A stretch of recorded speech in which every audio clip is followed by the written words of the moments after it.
morning. It is the Drake Toll Show. Westwood One Sports, the Westwood One Sports app. Drake Toll with you from the Savannah Bananas organization, locked on Big 12 and live on Sirius XM 375, the Westwood One Sports YouTube app, or just the Westwood One Sports app, and the YouTube app on the Drake Toll Show's YouTube channel. ESPN and NBC Sports play-by-play Pete Souza joins for all 3 hours, 6 a.m. to 9 a.m. Eastern time today. Stu Kovacs produces. Laura Jimenez runs the board. You can get involved in the next 3 hours, 310-840-4910. We are jam-packed for July 23rd. You kidding me, man? For the middle of nowhere, for what should very obviously be us getting on the show today and saying, okay, Mount Rushmore, greatest 80s movies about dogs. And we could do it. We could name 4 80s movies about dogs. But no, LeBron James has still not made his decision. The Boston Red Sox got to 15 consecutive wins and then let it go. Caitlin Clark got a technical last night. She's 1 away from a suspension, from a ban. And, of course, we've made it about race because she's white. This is making it a whole big issue. And now, is that fair or unfair? Are there pieces of that are fair or unfair? We'll get there. Yankees, Caballero, targeted on pitch clock crackdown. And the Chiefs unveiled a $3 billion stadium. Pete Souza, ESPN, NBC Sports play-by-play. Did you see the renderings of the Chiefs Stadium? No, I have not yet. I've read the article, but I haven't seen let me stop you right there. Pete, you know what it looks like? What? Every other stadium all time. It just looks like one of the stadiums of all time. We put, hear me out, a clear dome on what looks just like SoFi Stadium. It looks exactly like what the Buffalo Bills just built, and the Chiefs will unveil that, replacing Arrowhead. Hey, riddle me this. How do you replace the loudest stadium in the NFL? Does that make any sense to you? Don't. Yeah. You don't. It's impossible. You can't package that and take it, whether it's across a river or across the street. It's there's something in the bones of those old stadiums. It's funny that you mentioned, you go all the way back to like Veteran Stadium and Three River Stadium, right? Yeah. Pirate Stadium. They were all the same too. They were these like just concrete footprints, like whether on a river or a lake, and everything was the same, and you could play 100 sports there. And if you were going to watch the Pirates play, you could be like facing towards like second base the whole game, going the exact wrong way. We're seeing it now. They're much nicer, a lot more luxury, but it does not surprise me at all that it would be nicer and softer. Build it new, $3 billion for the Kansas City Chiefs. We will get to a lot today, obviously, including LeBron James, where he'll land next, and the attention that comes with that. It is the Drake Toll Show. Pete Souza co-hosting the rest of the week. And despite all that, where I would love to start today, motion to begin here. I was listening last night, some sports talk radio after the Boston Red Sox game. I was in attendance. $100, usually a Wednesday night, it'd be about $20 to get in. It's $100 last night because the Red Sox can win 16 in a row. They did not. It's hard to do on a doubleheader. Understand that. I was part of the problem. The shirts off thing, by the way, world by storm. They're all still doing the shirts off thing. Tarps off. Tarps off, man. It was nuts. Even the ladies were getting involved in it. And by the way, did you go tarps off? My rule of thumb, I had a buddy next to me who in the second inning was like, all right, shirt's coming off. It's like, I don't think that's how that works. I don't think it's a moment. It needs to be the Red Sox need me, and with a final score of 5-1, the Red Sox never. Now really I know the guy me. next to you was not Cam Stewart, our friend who makes appearances here on Westwood One. This person must have been of a much better build to want to take their shirt off in the second inning. The first thing I said to Cam Stewart, the first thing I said when I saw him, and him and I'll be on ESPN 7:00 Eastern time tonight with Banana Ball, was, "Did you lose a little weight?" And he immediately back. Nope, gained it. Oh, great. All right.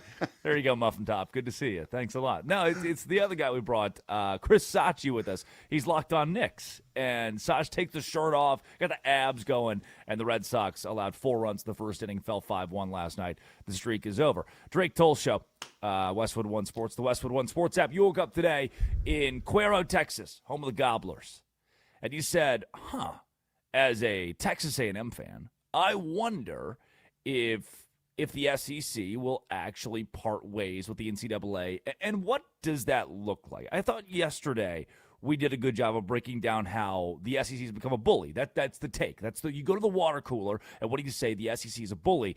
But the actual timeline, if they're to leave the NCAA, what would that look like? Let's go to the SEC Media Days here for a bit. And, Pete, I want your thoughts on this. So, if the SEC is putting its money where its mouth is on the whole exit the NCAA thing, they would first have to move unilaterally. This has got to be everybody, presidents, ADs, we all agree we're going to form our own Super League. That's the word. That's what it would be. There's not the rest of the Power Four. You don't have to bring the Big Ten with you. The SEC would have to act on its own and would act on its own. And from there, the Big Ten, the ACC, the Big 12, the other power conferences, or Notre Dame, Clemson, Florida State, they have to decide what makes the most financial sense in this new ecosystem. The brand new independent corporate governing body, that's going to take between 1 and 6 months to even put that into motion. Like, you've got to have your own legal counsel, compliance framework, executive boards, detached from Indianapolis, where the NCAA headquarters are. That's where you start. From there, after that 6 months, 8 months, you open the conversation of media rights. Is it a Tier 1 deal with ESPN, with Fox, with CBS? You determine your exit penalties. You're coordinating with network. You've got to build an ecosystem that can stand alone. That takes another 6 to 8 months. Those deals don't happen fast, especially with these strict and enforceable guardrails you got to put on the portal and tampering and salary caps, revenue. The SEC, if it wants to leave, Pete, we're looking at a multi-year process. Because from there, it's congressional lobbying. Can we get an act? Does Congress back us? Can we be sued? Can we not be sued? Are we a super league? Who's the national champion? What do we do with Olympic sports, by the way? That's a mess. No one's talking about track and how that's factored into this. If the SEC wants to make a move away from the NCAA, I crunched the numbers. I did the math. The timeline is no less than 2 years, and it's a complete nightmare. They're just using this. When the commissioner, Greg Sankey, says we might leave the NCAA, they're just doing this as a bully move. That's all this is. It's smoke and mirrors. Well, it's funny. I was thinking last night, I was a big Succession fan. And this was like the Boar on the Floor episode. You remember that when Logan Roy takes them all to the management camp and he's belittling everyone and he tells them down on the floor and they're crawling around playing this game. It's basically a game that really just ruins your self-esteem. You know, proves very much I'm in charge. You all work for me.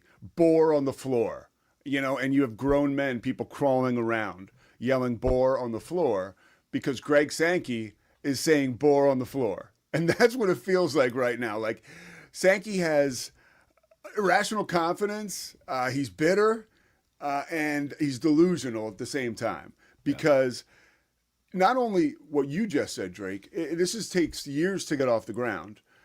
There's certain things that the SEC doesn't have anymore that it used to. Much like I said, Logan Roy in the show Succession, and if you don't know it, basically he's this gigantic TV magnate like Rupert Murdoch, and he's living on the past, and he doesn't quite have a vision for the future. So it's so easy for this person to get their back up and say, this is how it's going to be. You know, I'm going to show you how it's done. When the fact of the matter is, this person, not to say that Greg Sankey's over the hill and doesn't have a clue anymore, but I'm not quite sure he understands what it would take. I know he does, which is why he knows he's bluffing too. But to actually secede, which is the best term ever when you're talking about the SEC. South, man. Of course, yeah. So to actually secede and do it by yourself, you're not only putting yourself at risk to become just another conference in the sport, because you will miss the influx of non-conference games that make your conference super interesting, whether it's at the bar where we get to talk about, man, if LSU can play Michigan this year, that would be amazing. Like, those conversations are over. And that takes some of the buzz away from the sport. And to what you said, Drake, I'm curious to see what you think about the realistic side of this and maybe the superpower conference when other schools go with them, how long that takes. Because the more and more, even you heard Greg Sankey talk about it yesterday, Kirk Herbstreit weighed in, it almost seems unfathomable that they would go and leave by themselves. It just doesn't make enough sense. And for the SEC in general, they have the most money. They have the best TV deals. But at some point, they're not going to have the best football anymore. And everybody, as we know, has the resources. And that's all over the country. And it'd be foolish for the SEC to go back out or to go out on its own, only to turn around and realize that what made it great was the rest of college football, whether they like to admit it or not. Without the rest of college football, the SEC is just a ship out to sea all alone. It's one of the reasons I thought in NBA terms, LeBron's era of dominance. The 90s are synonymous with Jordan. And then you get in the 2000s and Kobe. Kobe dominates the airwaves. Then LeBron James comes on the scene. And when he's in Cleveland, he's still not the star. Cameras are on him for sure, but like the guy, Kobe Bryant, the Lakers. I remember the Sports Illustrated cover with Meta World Peace, Steve Nash, Kobe. This is probably 2010, 2011. Like we're still talking Kobe up until we get to the LeBron decision. And then we get the LeBron decision. He goes to Miami, and then that's where it feels like, all right, we've established the 2010s belong to LeBron James. Not so fast. One man is the greatest three-point shooter in the history of the world, and he takes the world by this Davidson kid, leads the Golden State Warriors to be maybe the team of the 2010s. You could certainly argue that. I mean, every kid that I went to high school with had a Steph Curry shirt and would wear it. Like it was popular to be a Steph Curry fan. When you have Louisiana Monroe and Toledo, the SEC wins. What are you talking about, Louisiana Monroe and Toledo? It's the Drake Toll Show, Westwood One Sports, the Westwood One Sports app. Pete Souza co-hosting. Pete, what it is I vividly remember when Alabama lost a regular season game under Nick Saban to Louisiana Monroe. 2007. Stunning, yeah. Like, yeah. What? I remember being a huge Razorback fan, Arkansas Razorbacks fan. 2015, early in the year, top 20 Arkansas team loses at home to Toledo, 16-12. Brutal. Memphis, the week that Ole Miss, Hugh Freeze, beat Alabama, they lost the next week to Memphis. And it's that scrappy, the little guard from Davidson who walks through the door and makes you even more memorable. It's those moments in college football that make it a little bit sweeter when LSU throws for 60 touchdowns in a season and beats Clemson in the national championship. That makes the SEC better because they lost somewhere along the way to create a story. You got me sitting up in my chair. That point juices me because of how real it is. That is what makes college football so amazing. And that's the disaster that Greg Sankey is fooling with in the midst of what looks like it could be like an emotional breakup. You know, like when we have a relationship and it's, you need each other. You're definitely in love. Your growth may be outshining your partners and you've hit that crossroads, and a little fight, you're ready to throw away all you had and all you may have in the future. Right? Because these resentments have built up and they're not keeping up with you and they're not keeping up their end of the bargain. And that's when you get down to that Save College Sports Act. This is really a threat for politicians to get their rear in gear and change this Save College Sports Act, right, to the nuance that will allow the SEC and the Big Ten to be happy heading into their college football seasons after this gets done. The problem with this, Drake, is, as we know, or as we don't know, politics suck. And if we can't get this done soon, everybody's on break. It's an election year. They come back because, those dudes when they go on break, they go on break. Yeah. So it's like they're going to be gone for a few months. By the time you get everybody back, they're really not going to be worried about saving college football. They're going to be worried about the elections. Yep. And that is a fear, I think, that the SEC has. Hey, they're not going to change this thing. We're not going to get what we need, what we deserve fiscally. Now, all of a sudden, we're on the clock. You know what? Forget it. We're threatening. We're going to do our own thing. At the very least, they take that superpower stance, and they take the Big 12 or Big 10 with them, and then, okay, who else? Who else do we bring with us? The idea, Drake, and the arrogance, that for Greg Sankey to really think we are going to break away the SEC all by ourselves, and we are going to continue to print money, to be the most popular game in town, right? To have the best ratings in television, the best players. Oh, no. You don't have those anymore because you don't have the money. Yep. Other schools have the money. Indiana. Yeah, that's right. Indiana now has money. Miami has money. SMU has more money, like big time money, right? Like, and so at any given year, those schools, I'm not saying they're going to year in, year out be a top 5 team, but like with resources like that, you pop off every so often.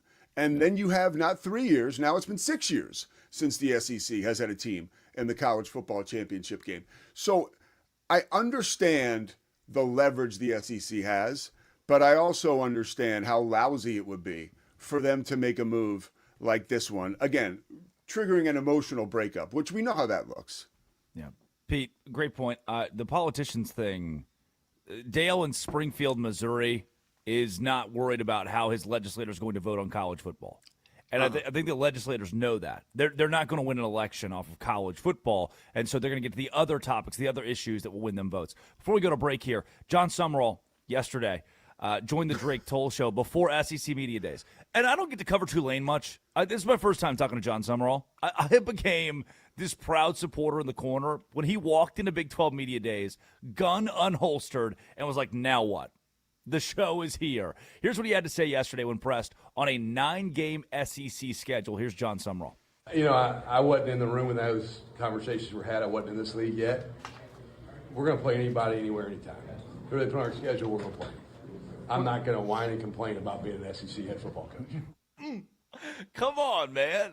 The same moxie he delivered to us, walked in the room, gave it again, and then this moment was the viral moment. Our boy, John Sumrall, did not like this phone ringing in his press conference. How things were going to unfold, and you would be kicked out of our team meeting. I swear, like, you're lucky I'm not going to throw this freaking podium right now. Like, it drives me crazy. I would say who is that, but I'm not going to embarrass anybody. But no, Pete, the star of the show at SEC Media Days, our guy. All right, now I'm ready to get my back up because I got to keep it real. I don't love that he called out the person whose phone rang. All right. And my buddy, ESPN brethren, Tom Crean agrees with me. I've worked many a game with Tom, and he's one of my favorite dudes just because he's one of those guys he's a coach wherever he goes. And his tweet was, he quote tweeted that soundbite. He can't be serious on embarrassing that person. Do you think they meant for the phone to go off? Did it really need that performative reaction? At least you got laughs at the person's expense. They don't work or play for you. Their job is important to them too.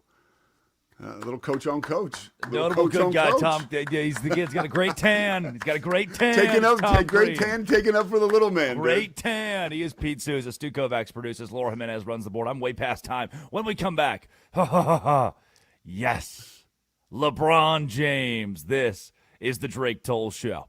The 49ers start training camp Saturday. Future Hall of Famer Mike Evans joins a talented roster. Can San Francisco stay healthy and finish the job to secure their 6th Super Bowl title? Westwood One Sports.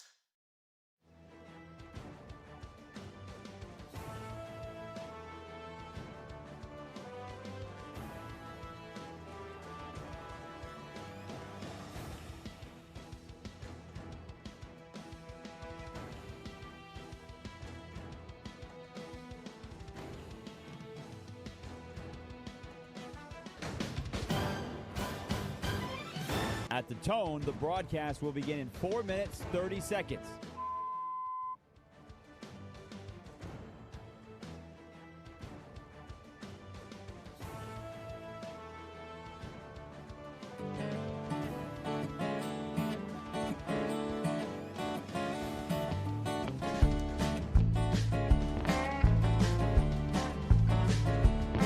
Oh, Lexington's a city, but it ain't so big.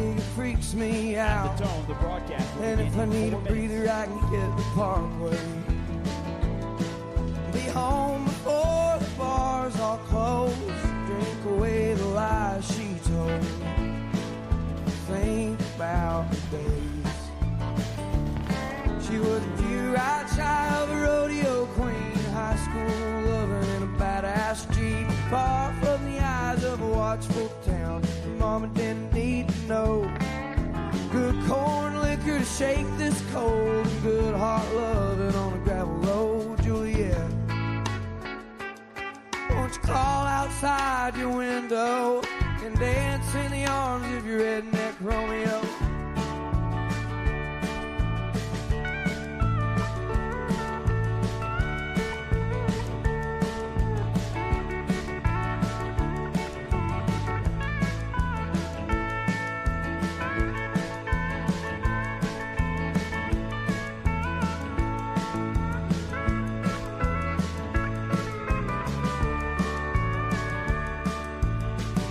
Push came down to shove, I'd be a bandit for her love.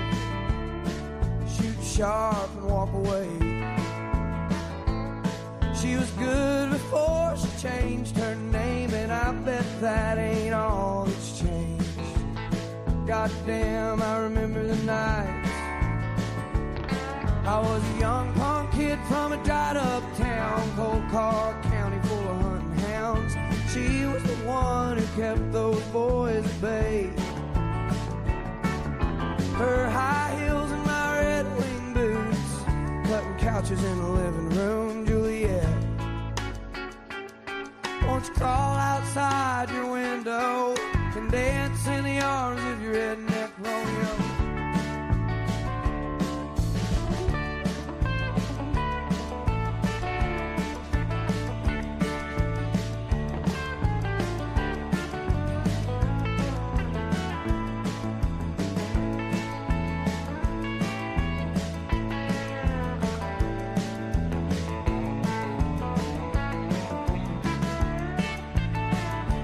I can't win for all this losing, I can't see for all this boozing. But by God, I can keep it together.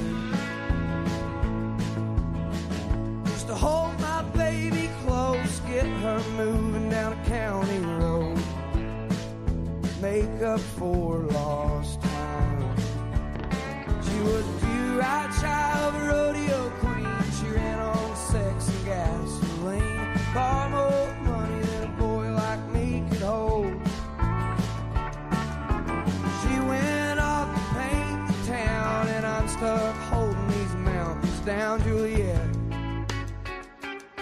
Won't you crawl outside your window and dance in the arms of your redneck Romeo? Won't you crawl outside your window and dance in the arms of your redneck Romeo?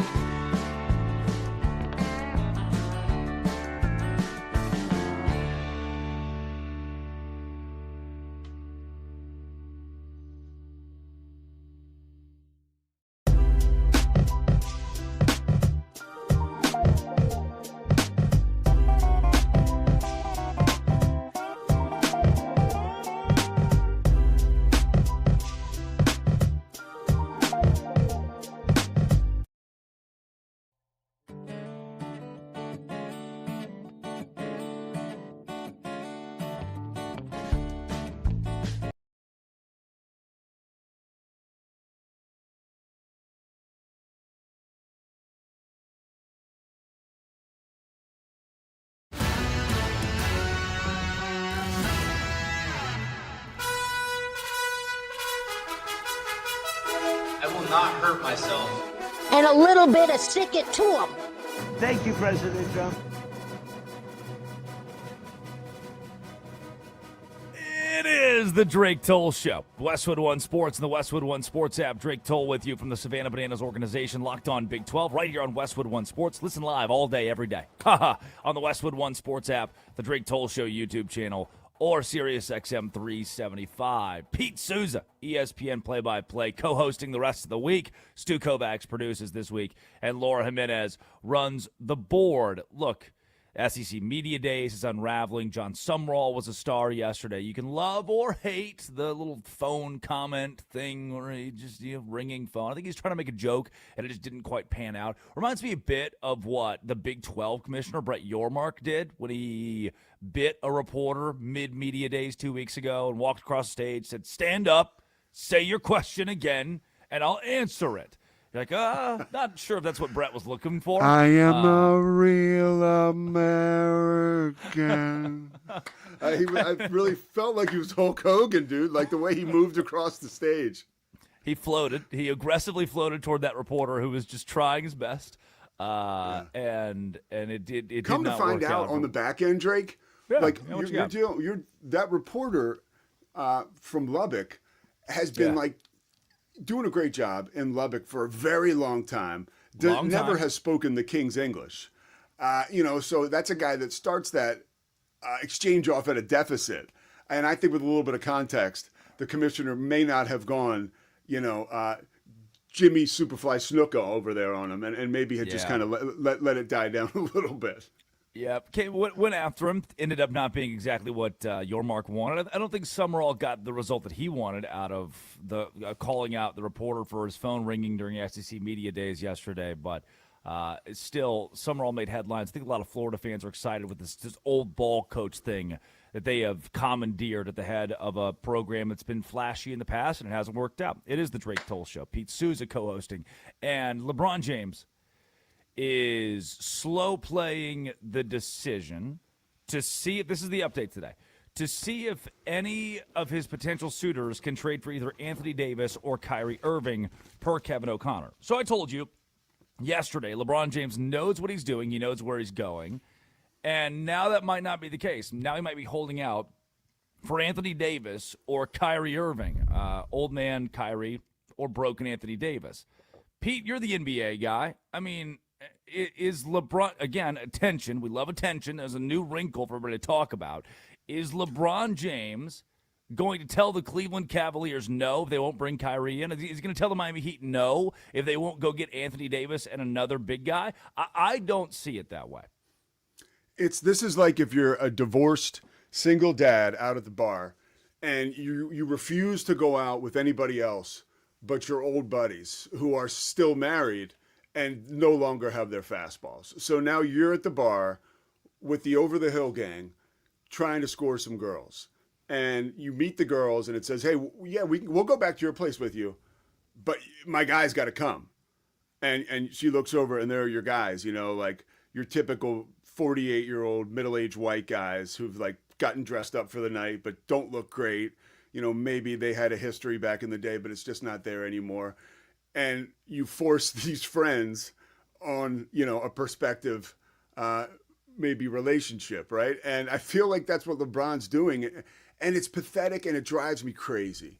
This thought process that your friends are going to be the best basketball option for the team where you go to play, it's similar to the arrogance we just talked about with Greg Sankey.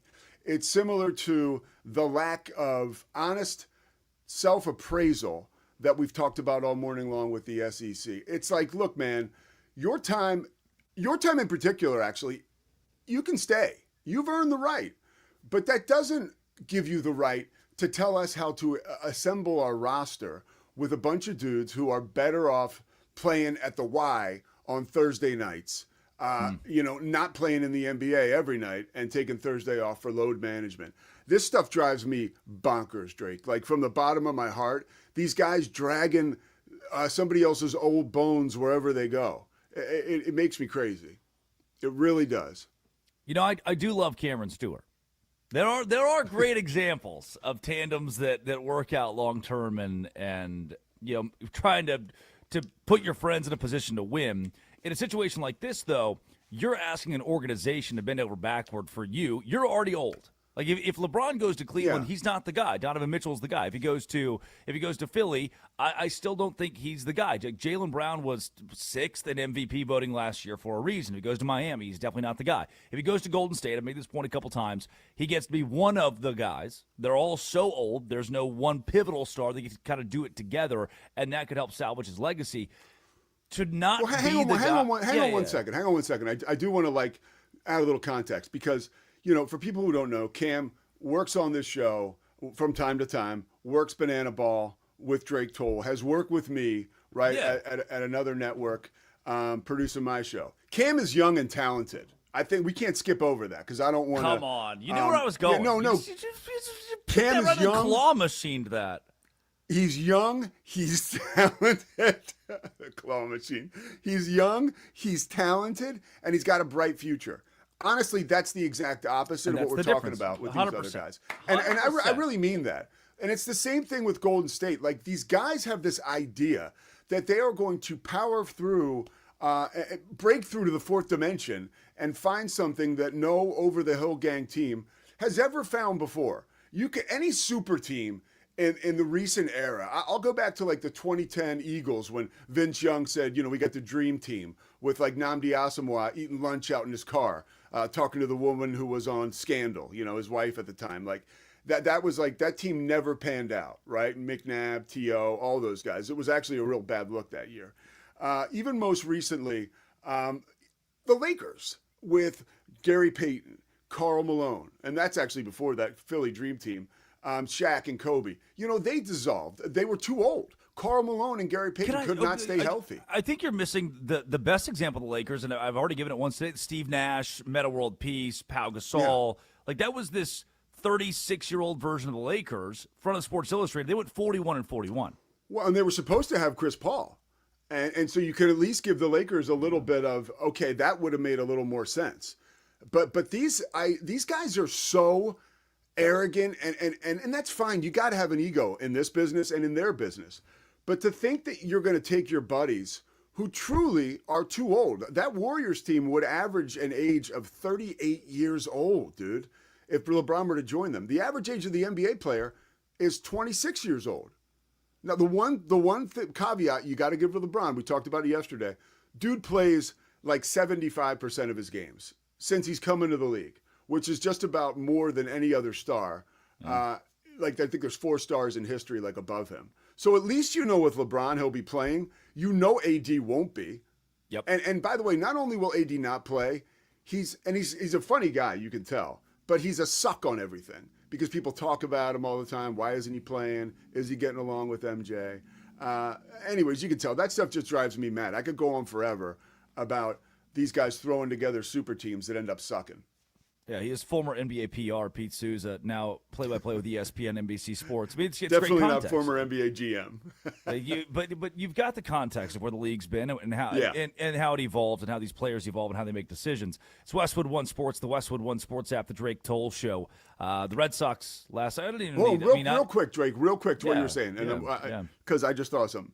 When I was in Philly, I was out in Summer League with Maurice Cheeks and the team. We were in Vegas. And this is interesting, and from an inside, when a free agency move gets made. Now, nothing to the magnitude of LeBron today, but we signed Elton Brand. And Elton Brand coming to the Sixers a year after the Sixers had made the playoffs and had lost in the first round. But the Sixers had Andre Iguodala, they had Thaddeus Young, they had Lou Williams, and then they signed Elton Brand. I can specifically remember, God bless him, Maurice Cheeks on the team bus going to a Summer League game. He was like, "Phew, we might as well just go home now. We're going to win the championship." Like, that legitimately happened. Now, he was saying it tongue-in-cheek, kind of kidding around. Yeah. But there is, when you can land these high-priced free agents, everybody just goes, but in doing so, you lose the edge. And I think we can see that too. All right, back to the Red Sox, but I had to get that. No, it's good. And that's where with the whole, you find your buddies with the Cameron Sterling. There are people out there who said, yeah, I'd love to hire my friend. I love to work with my friends. And in this case for LeBron, he's carrying dead weight. He's not carrying the up-and-coming, the contenders. He's carrying proverbial dead weight for an NBA organization that, we got to sign the guy. It's also hilarious. His son's not included in this. His son is an NBA player. At some point he will be. But I like what you said. He's carrying dead weight and then the Webster's definition of nepotism. It's perfect, Right. And it's somehow, it's not, I don't have to have Bronny anymore. We did that song and dance, but at least right now Anthony Davis and Kyrie Irving is the goal for LeBron James. I was planning a whole segment for the Red Sox today because they were going to win their 16th straight game, which would have been a record, their most since 1946, their most ever dating back to 1946 where they won 15 in a row. Then they just lost. So there you go. There's that. I mean, I was in venue last night. The greatest, it's convoluted, but the greatest non-Yankees Wednesday atmosphere in Red Sox history, in Red Sox regular season history. Like, it just packed house. They wanted the record. Fell 5-1 to the Baltimore Orioles, who looked really solid. But the Red Sox are back in the hunt in the American League, back in the hunt in the AL East. And I tarps off. And they took their shirts question off, for Pete. you. Yeah. When you're at a game like that, yeah, you are now very tuned into what a party, a celebration looks like at a baseball game. With all your work with the party animals and the bananas. Does an environment like that, and this could be a nice little plug here for the bananas, I'm curious to get your answer. An environment like that, a regular season, but you just said best regular season environment for the Red Sox in decades, quite possibly, was going into the second half of that doubleheader. Does that compare with the Friday night at the Bananas? No, it's and it's not a knock on, because I love baseball. I grew up Texas I think it gives Rangers people a good fan, idea what those games are like. Yeah, we go to the ballpark at Arlington, and it just doesn't. Every game, and I've heard this from guys like Jake Peavy and Roger Clemens, who have said every Bananas game they've been to feels like a playoff atmosphere. It feels there's this different. Now, part of it's a novelty. Part of it's the fact you get that one time in this city once a year, every 3 years. But it feels like a playoff atmosphere that's created at tonight. We'll be on ESPN 7 o'clock Eastern time at the home of the Hartford Yard Goats, this Dunkin' Donuts park here in Hartford, and it'll be the best atmosphere that a minor league ballpark is going to see this year. And from a major league standpoint, I mean, I've seen banana ball at Fenway now compared to baseball at Fenway. And I've been to 5 or 6 Red Sox games there and a handful, just a couple banana ball games. And it's just so distinctly different. Like, I love them both for separate reasons, but the atmosphere itself in banana ball is just something you've got to witness it. You've got to see it. He's Pete Souza, ESPN and NBC play-by-play. Drake Toll with you. When we come back, let's give you our biggest losers of the day. And I want to tease this with the WNBA. Caitlin Clark she's a technical away from suspension. Sophie Cunningham had staunch comments on men and women's sports, and now a ton of backlash is headed their way. Is it warranted? Or are these ladies right? It's Westwood One Sports, the Westwood One Sports app. This is the Drake Toll Show. Patriots training camp opens tomorrow. A.J. Brown arrives with enormous expectations. Can the star wideout be the missing piece for Drake May and the defending AFC champions? Westwood One Sports. She's a rich girl, she don't try to hide it. Diamonds on the soles of her shoes. He's a poor boy, empty as a pocket. Empty as a pocket with nothing to lose. Sing ta-na-na, ta-na-na-na. She got diamonds on the soles of her shoes. Ta-na-na, ta-na-na. She got diamonds on the soles of her shoes. 30 seconds. Diamonds on the soles of her shoes. Diamonds on the soles of her shoes. Diamonds on the soles of her shoes.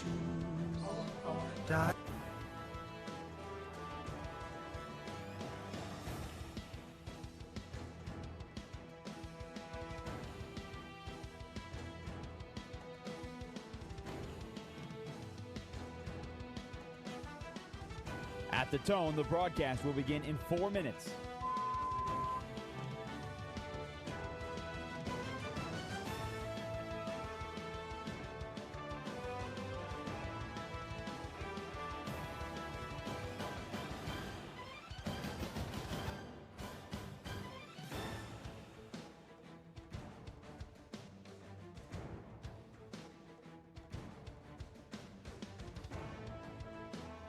At the tone, the broadcast will be in 3 minutes and 30 seconds. On the soles of her shoes.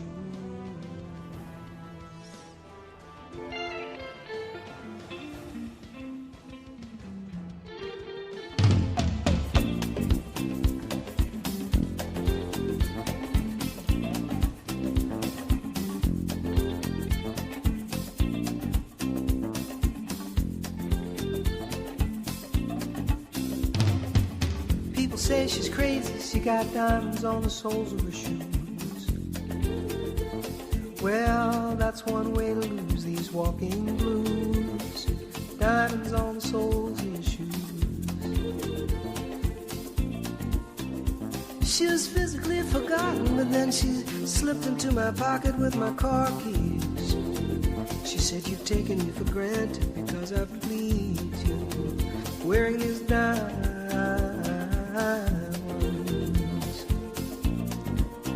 And I could say, ooh,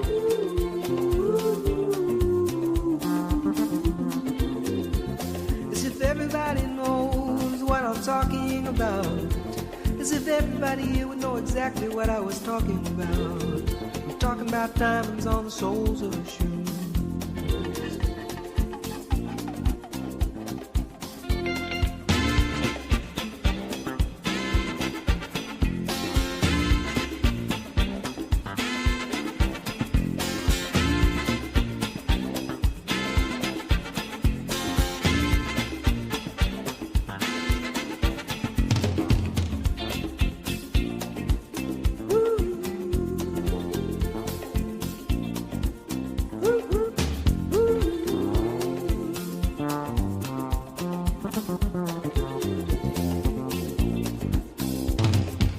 She makes the sign of a teaspoon, he makes the sign of a wave.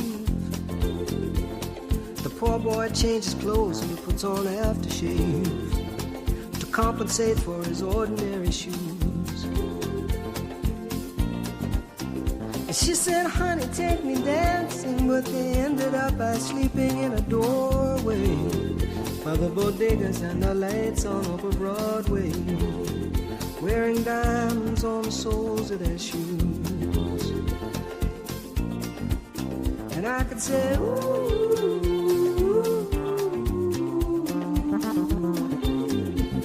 and everybody here would know what I was talking about.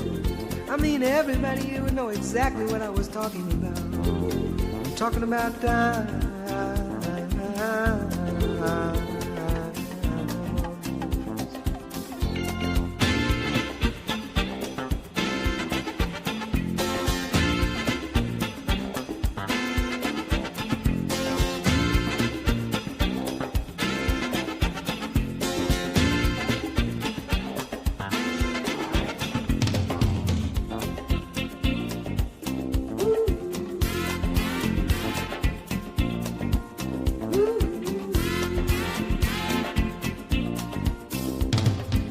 People say I'm crazy, I got diamonds on the soles of my shoes, yeah. Well, that's one way to lose these walking blues. Diamonds on the soles of my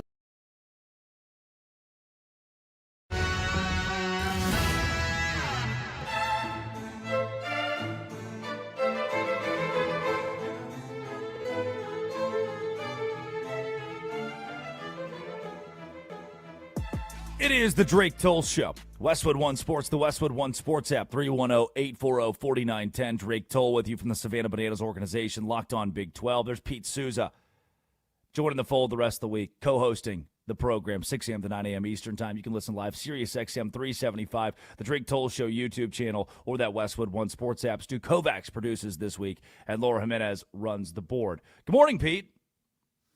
Beef stew in the house. Man, he's putting excited. together some slick shows.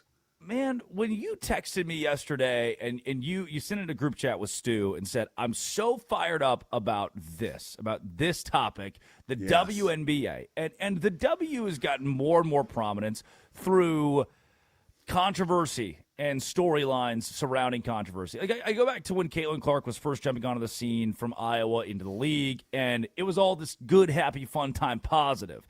And that's been completely ruined. Now, not ruined in the worst way, not ruined in a way that's bad. Like, controversy, I said it yesterday, sex sells. Controversy sells. People love conflict all the time. That's why you turn the TV on and there's war. We talk about war. And it's time for, before we get into our biggest losers of the day, the honorary biggest loser of the day can be the WNBA on most fronts. But here's them going in a different way. Pete, I'm going to let you lead this one. Yeah, Drake, what I find so interesting about Sophie Cunningham, she really is comfortable in her own skin, super confident. Chuck Klosterman, who's a very good writer, shared with Bill Simmons a pop culture prediction that in like 2050, it wouldn't shock him if Sophie Cunningham was on whatever party's ticket to be vice president of the United States. Like, she just has that kind of it factor. And then the way she handled herself with the media yesterday, which, by the way, is a total tip of the cap to the WNBA, because this is a league who has been treating its stars and its executives, right, Commissioner Kathy Engelbrecht, like they're in bubble wrap. And once we take the bubble wrap off, these people aren't going to be capable of speaking for themselves and conveying any kind of message that will be conducive for the WNBA's product. And they constantly get in the way. AZ Fudd, right? Now, her and Paige Beckers are partners in college. Yeah. AZ Fudd gets drafted. Don't ask that question. If you ask the question, we're going to make it super awkward. We're going to embarrass ourselves and our number one pick. Okay, that was bad. And then weeks ago, in Tahoe at the celebrity golf event, Dan Patrick is there. He camps out, waits 2 hours after he gets a commitment from the commissioner, Kathy Engelbrecht, who doesn't talk at all, right? You see her publicly, she'd show up to the opening of an envelope. But if somebody puts a microphone in front of her, she won't say boo. And she stands Dan Patrick up because her PR team thinks it'd be a good idea. They're just not ready to talk yet. Finally, right, Sophie Cunningham, a great article on ESPN about her, ESPN.com, you can see it. And she mentioned in there that her opinion is taking care of younger women and in sports, and she doesn't want men playing women's sports. And it was like a throwaway line. She was asked a question. You could tell it's what she believes in. She is not this political lightning rod, although people want her to be. And then before a game yesterday, they made her available. They made her available day of the game, go out there and answer questions. And the media took 5 to 8 minutes talking to one player, a Wednesday game in the WNBA. This never happens. And they asked Sophie Cunningham probably 7 questions about this exact topic, which is a hot button topic, and she handles it masterfully. Like, I'm not saying that she's splitting atoms when she goes home, but clearly she can navigate a storm. And it sucked all the life out of the story. It's kind of a nothing story now because she sat there, she talked about it. And then they went out and they played basketball and they kicked the Connecticut Sun's ass. Like, that's how it's done. Like, that is how it's done. Like, nice job to the WNBA. You finally got something right. And then, of course, an hour later, they send out a message with, like, all black. And it's like the one thing we've heard from the WNBA in months. And it's like, don't be racist to our players. Thanks, guys. We got it. Like that's not for me. Okay? Like, that's a bummer that they find a way to screw it up somehow. Can I give you – let's go back to yesterday. Here is Sophie Cunningham when pressed on men playing in women's sports. On that same vein, in that story with ESPN, you talked about wanting to protect young girls who shouldn't have to go against biological men. Just can you expand your viewpoint on that? I mean, I think I said what I said. I think it's kind of common sense. And I think I'll always believe in that. I think it's really important to protect children, and that's little girls who are also involved in that category. And so I stand on what I said, and I always believe that. Yeah. Do you see your advocacy on that, like, taking any form going forward? You know, I don't know. I'm not a very political person, but I do have beliefs. I have morals, and I'll always stand on those and be true to who I am. And I think people are going to take it how they want to take it, but I've never even really said anything about that. And so when it comes just to protecting young girls in sport and women in sport, I feel very strongly about that. I think that's why you have Title IX. That's why you have some of the greats in women's sports. If Title IX and women's sports weren't protected, then you wouldn't hear about any type of women in sport. And so I think in the future, it's just really important to protect. Pete, and if you don't agree with Sophie, you can go rent Joanna Man. Send me the bill, okay? Go rent that movie about a man who dresses up as a woman and plays in the WNBA to great success, okay? I understand there are people that are on opposite sides of the fence with that, but bottom line is she got out and she talked about it. And what frustrates me about the media is this is not Jason Kick covering the Portland Trailblazers in 1999 asking Ruben Patterson about a legitimate, like, second or third domestic violence situation. A question that has to be asked. That's a hard question because here's a guy that represents your team and your city. This is like we get journalists down to cover a game and all they're trying to do is stir up negative stuff. And and the WNBA, to their credit, let one of their players go out there and shut it down. And that's what Sophie Cunningham did. It is the Drake Toll Show, Westwood One Sports, the Westwood One Sports app. Drake Toll with you alongside Pete Souza co-hosting. Pete, here's from my standpoint with this, and I think when the conversation comes up on men and women's sports or transgender athletes, and a lot of the times, and it's the reason I haven't covered this, with a segment a week every week, is because it's such a small margin in women's sports for this conversation.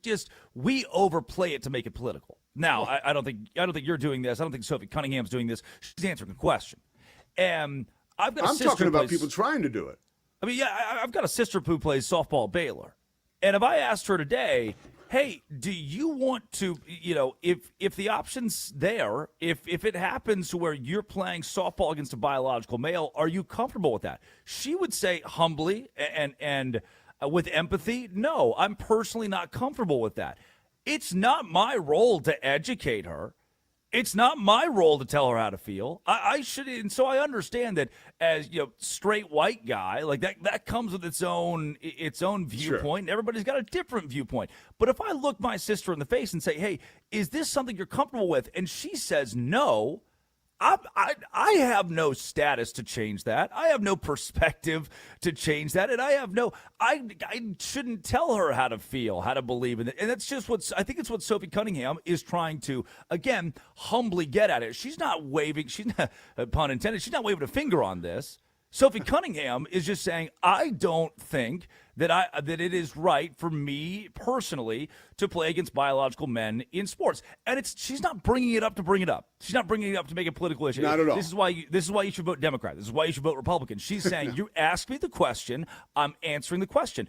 And the WNBA, so USA Today posted an article yesterday, and I want to read a blurb from this. I stumbled upon it this morning. Nancy Armour, she writes this and puts pretty early on in the article the Caitlin Clark, who got her 7th technical and could be suspended.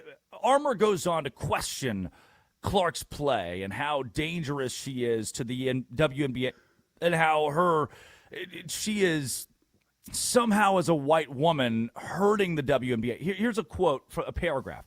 It shouldn't need reminding this country has an awful history of black people being harmed. Agreed. I don't know where that comes into play for Caitlin Clark getting her 7th technical foul, but okay. Thank you. And then she says, even killed in the name of defending white women. I'm really off the beaten path. The WNBA's All-Star Game this weekend in Chicago, Emmett Till's hometown, local art gallery hosting an exhibit imagining his life if he hadn't been lynched. I'm all for. I am all for the Emmett Till movie was moving, and I'm all for the representation here. Why are we bringing this up in an article about Caitlin Clark's 7th technical foul? Again, this could be straight white guy from the podium, but I don't understand why this is where we have to go when Caitlin Clark fouls someone. Drake, and I get straight white guy from the car calling Westwood One on the weekends, polar opposite of this, just as crazy, trying to compare Caitlin Clark to Jackie Robinson. At which point I'm not sure whether I'm supposed to get up and leave because I can't handle it, or if I'm try to find some way to respond with decorum and try to have this man understand that she's not quite navigating the same process. Go back to the moon. That's what I feel like saying. This is a little different, but more of the same. And you know what we should be saying? Can I do everybody a favor, including Nancy Armour? I'll tell you after the break. How about that? All right. That's what we call a tease. That's our honorary biggest loser of the day, sponsored by Progressive Commercial Insurance, protecting small businesses with affordable coverage options. Quote today at progressivecommercial.com. When we come back, is Caitlin Clark Jackie Robinson? No, she's not. No, she's not. We'll give you our obituaries. It's Westwood One Sports, the Westwood One Sports app. This is the Drake Toll Show. This is Westwood One Sports.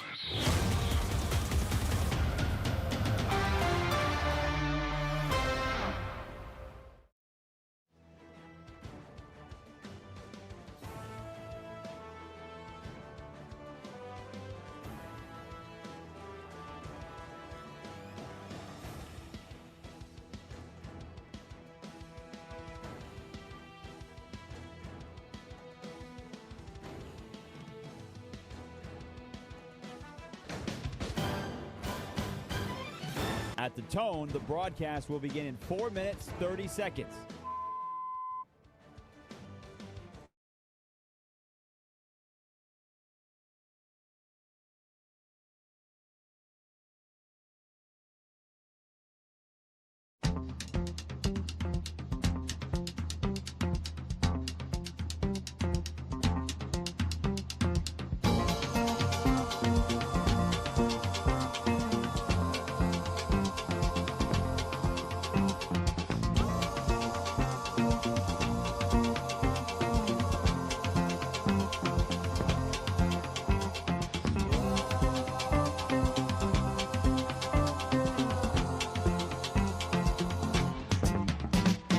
First thing I remember, I was lying in my bed.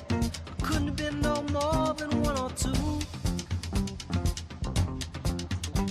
And I remember there was a radio coming from the room next door. And my mother laughed the way some ladies do. When it's late in the evening and the music seeping through. The next thing I remember, I'm walking down the street. I'm feeling all right. I'm with my boys, I'm with my troops, yeah. And down along the avenue, some guys were shooting pool, and I heard the sound of a cappella grooves, yeah. Singing late in the evening, and all the girls out on the stoops, yeah. Then I learned to play some lead guitar. I was underage in this funky bar, and I stepped outside and smoked myself a J. And when I come back to the room, everybody just seemed to move, and I turned my amp up loud and I began to play. And it was late in the evening, and I blew that room away.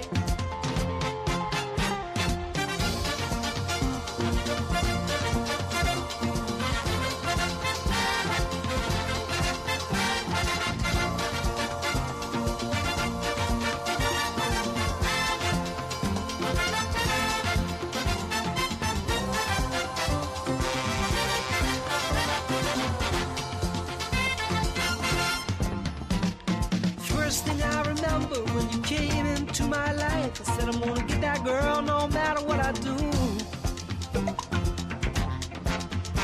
Well, I guess I've been in love before. Once or twice I've been on the floor, but I never loved no one the way that I love you.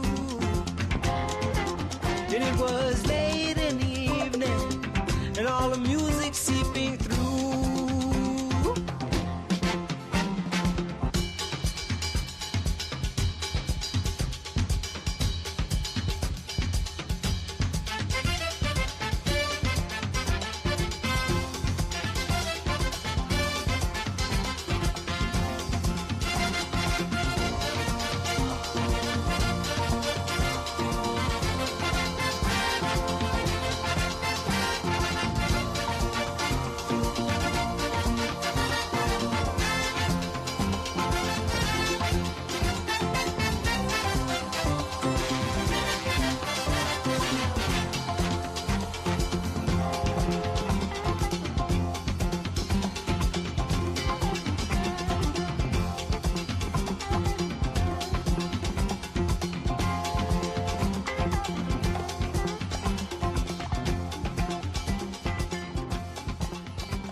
The Drake Toll Show.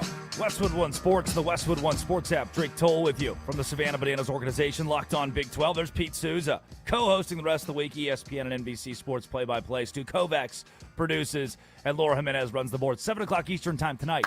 Oh! The Party Animals and the Indianapolis Clouds on ESPN. I'll be on the call alongside Cameron Stewart, our local Boston expert. You've heard him on the air plenty of times on Westwood One Sports. Outside of that, speaking of Boston, the Red Sox, 15 straight wins.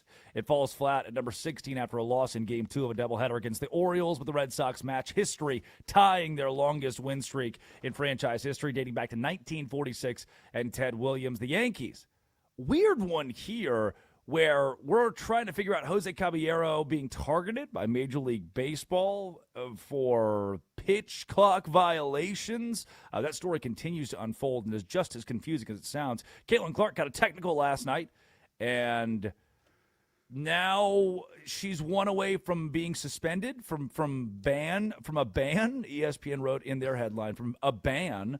The Chiefs have unveiled their $3 billion dome stadium. It looks like every other stadium you've ever seen in your life. And the Winnipeg Jets are hosting a LeBron James introductory press conference this week. LeBron has finally made his decision. He's going to Winnipeg. I'm like, wait, what?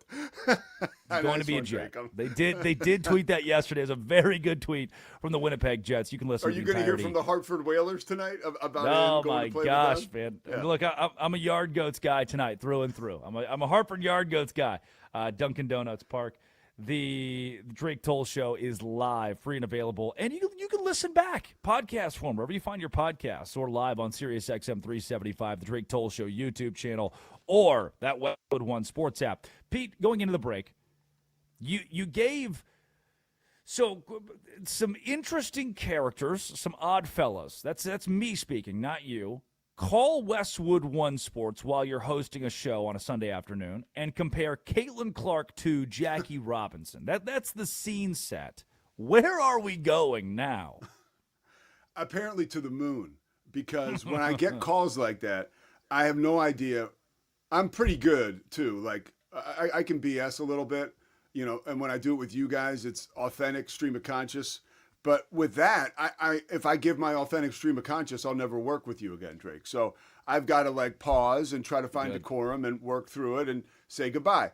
And then I have to go take a shower and see my therapist. It's insanity, right? It's insanity. Just like you were mentioning the article before we went to break, when we were talking about Caitlin Clark and her appearance at the WNBA All-Star Game, and how, I guess it's Nancy Armour writing for USA Today.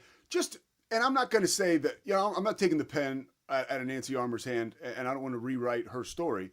But there was a lot of, certain flashpoints in that story about race and Caitlin Clark and, being an entitled white basketball player. And okay, there's a place for that in society, but there definitely is, to educate people about that stuff. But to continue to bang the drum and to honestly, like Adam Silver said, use Caitlin Clark as a political football, here's what we should be talking about. Caitlin Clark was Player of the Week, averaged 32 points in 2 amazing ball games that were at home at Indiana, right? One of them saw Kelsey Mitchell score 33 points in front of a CBS broadcast crowd. Then last night they get a huge win, okay? And Caitlin Clark gets another technical. What I think any able-bodied sports writer should be writing about, and you want to take a shot at Caitlin Clark, if she thinks she's so good, she needs to relax and stop showing up officials. That's killing her. With every single problem you have accountability in that problem, right? I got sober. When you get sober, you make amends to people. You visit people who you have resentments against. Then you figure out that you got a huge part in that resentment. If you're drunk all the time and acting like a maniac, of course you're going to force people to do things that you might find off-putting yourself, right? But when you're self-aware, you realize, okay, that's my role in it. Caitlin Clark's role in this whole thing is the theatrics and showing up refs. And I got a great stat for you that shows Michael Jordan, over the course of his many years in the NBA. See if you know, Drake, the most technical fouls in a season for MJ. Oh, one campaign, Michael Jordan. Yeah. Notable trash talker, stone cold killer Michael Jordan. If Caitlin Clark's already at 7, give me MJ max in a season 14. That math checks out. 5. So here's my point. she's got to harness this. I mean, she is accountable for some of the stuff that's coming her way. There's no question about it. But all of it's on the basketball court. She's not asking to be, a politician or to be thrown into this stuff. So I really wish writers would stop trying to get clicks and throwing her in there. Like, it's a fascinating topic, but I think it's also a dangerous topic. And there are certain ways that we can talk about it that can make it better. And there are certain ways we can talk about it that can divide us even further. And I think that story you referenced last break, which people can read in the USA Today, Nancy Armour's a great writer, been with USA Today for years. But I think that takes us further apart. I want to commend you, Pete. It's why you're a pro's pro because when we got Emmett Till, Caitlin Clark, Jackie Robinson, Sophie Cunningham all in the same 20 minutes of real time here, I didn't know exactly how that pot would be stirred, and it wasn't. The ingredients were thrown in there, you let it simmer, and then we come out on the other side with a damn good dish. It's why you're a pro. He's Pete Souza. I'm going to juggle chainsaws later on. That'll be even funnier to watch. NBC Sports. It is the Drake Toll Show on Westwood One Sports, the Westwood One Sports app. Pete co-hosting with us this week. And it is time for today's obituaries.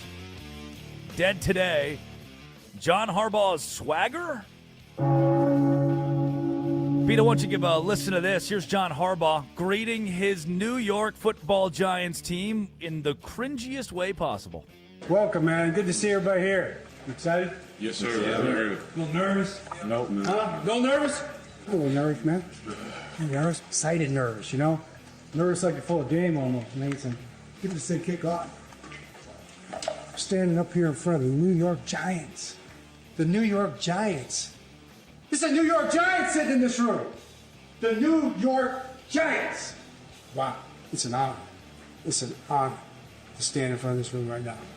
And I know as coaches, I can feel the same way, right, coaches? Certainly. It's an honor, man. We've been working, haven't we? We've been working early and we were late getting ready for today. Today. Sitting in this chair, this seat, getting to work, getting started, our beginning. Because this is where it all begins, together. You ever seen the David Cross? It's a skit with Bob Odenkirk, where David Cross comes out. He's auditioning for a role in a commercial or a movie. Yes. And can I use this chair? Oh, of course. No. The audition's begun. It started. The room's just silent because it's just Bob Odenkirk. I think one of the guys in there too. That's what this sounded like. Was just David Cross in a room alone. It's as if Harbaugh is practicing this in the mirror, except he's in front of 75 members of the New York Football, the Giants.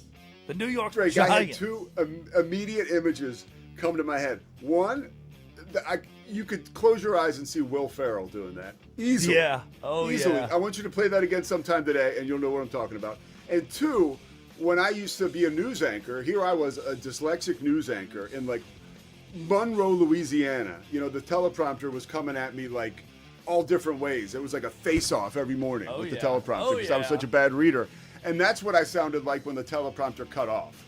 And you're just trying to fill air. You're like, the New York Giants. You're like, hey, how you feeling, huh?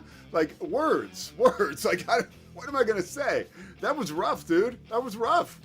Not a good look for Harbaugh.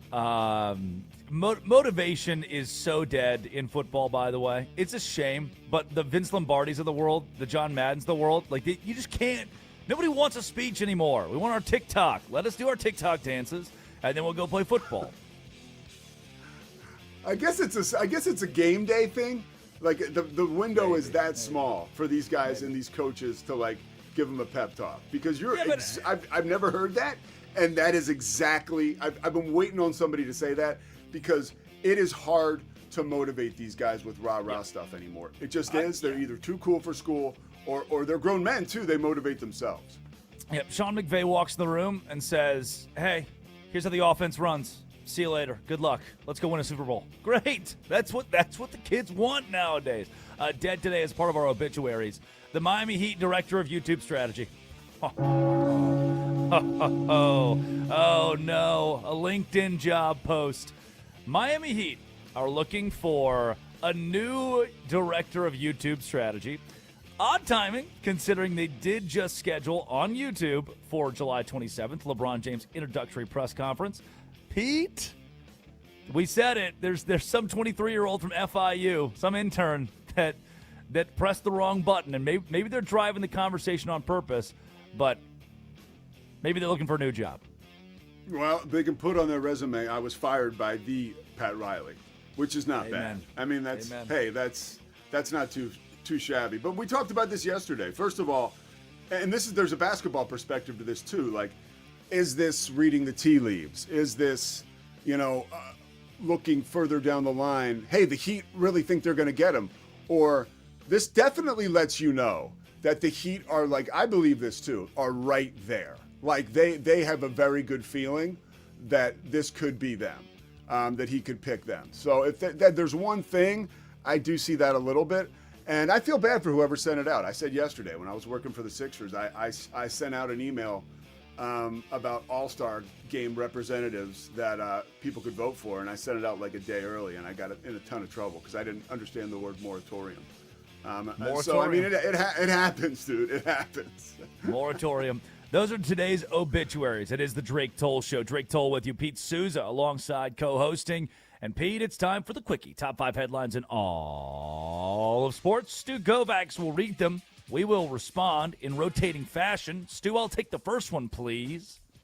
All right, Drake. You were there last night. The Boston Red Sox, they lose Game 2 of their doubleheader against the Orioles, halting their winning streak at 15 games, which tied an 80-year-old franchise record. Rub it in, Stu. You're just salting the wound there. I got a really cool Boston Red Sox hat. Baseball is great for conversation. And I sat with two of my buddies, went to the game with two guys, and we just talked the whole, rank your favorite MLB teams 1 to 30. Like, it's a great game. Like, I'm a Texas Rangers fan, but the Red Sox are probably 4th or 5th in there. I don't hate the Red Sox. There's something lovable. And getting to know Jackie Bradley Jr. through his association with Banana Ball the last year has been a big piece of that. I was like, you know what? I'll buy a hat on behalf of Jackie Bradley Jr. Tickets for this game, the get-in price, $286. A regular season Major League Baseball game. Now, most Wednesday night regular season games get-in price is $28. However, the Red Sox were on the precipice of history. They did not win the game against the Orioles, fell 5-1, and the streak ends at 15. But the energy in that place, trying to get to 16 wins, was pretty awesome. And it reminded me what I love about baseball. Now, I think the rules, as somebody who works on Banana Ball, there are rules of Banana Ball that would be cool to incorporate. They could help speed the game up or make the game a little bit more, like in Banana Ball. The designated runner can be used one time through the lineup each time. I love, instead of big fat guy running at first base after a walk, I want the designated runner to come in there and speed around the base. I like some of the rules.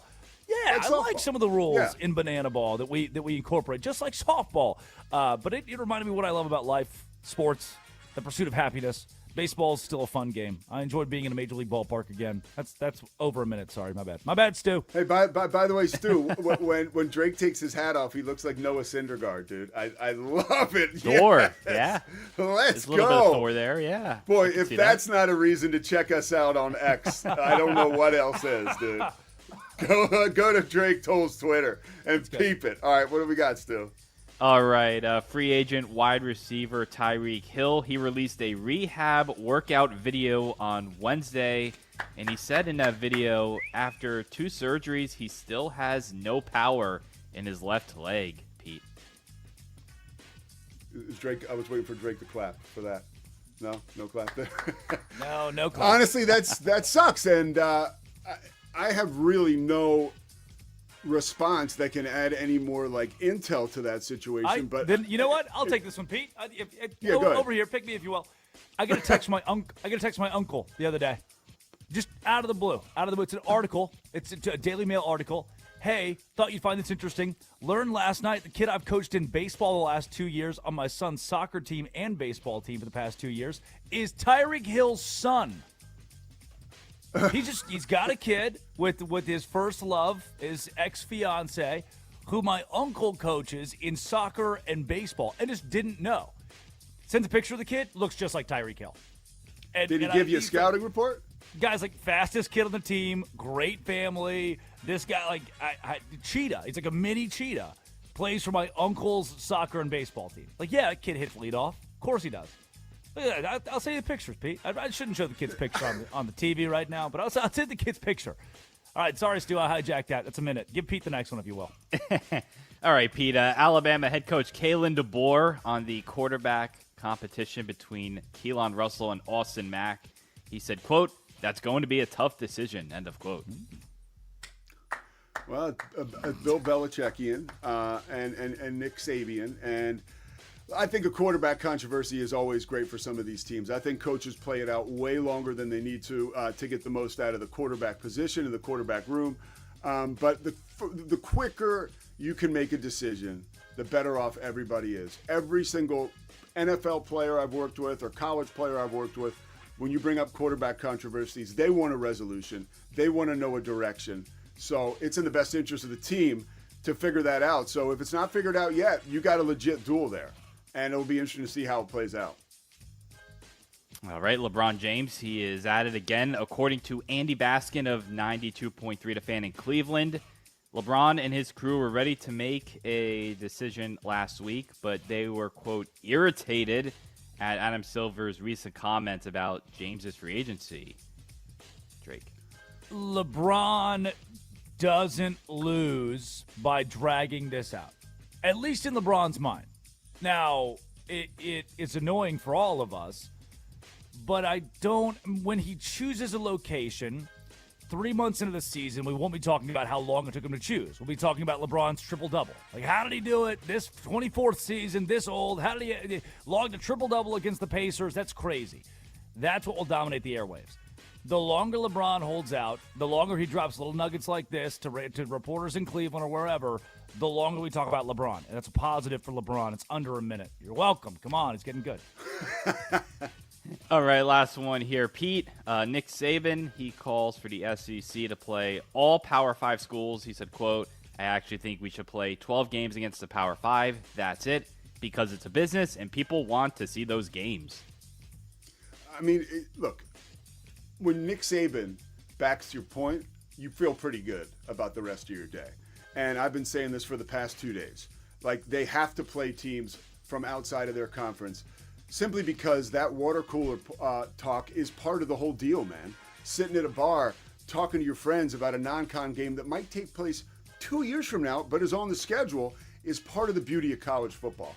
If the SEC just tries to beat itself up, right? Like just a cannibalistic approach, and it'll get bland and it'll get boring, and I'm telling you, it will not last long. So I'm with Coach Saban. You got to play other schools. You have to. And if you want to do the Super League, that's fine. Just don't go by yourself. Boom, baby. Thanks, Stu. Hit the post, baby. Thanks, guys. Informa. Good, Stu. That's the Quick Keep Top 5 headlines in all the sports. That's Pete Souza co-hosting today. Stu Kovacs produces. Laura Jimenez runs the board. When we come back, has Tom Brady ruined his off-the-field legacy with WWE stunts? It sure isn't helping. This is Westwood One Sports and the Westwood One Sports app. This is the Drake Toll Show. The Rams traded for Myles Garrett, and now comes the hard part, living up to the expectations. Can NFL MVP Matthew Stafford make one more Super Bowl run? LA's training camp starts Saturday. Westwood One Sports.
Tone, the broadcast will begin in 3 minutes. I like the doors in case I'm attacked. I'm making records, my fans, they can't wait. They write me letters, tell me I'm great. So I got me an office, gold records on the wall. Just leave a message, maybe I'll call. Lucky I'm sane after all I've been through. Everybody say I'm cool.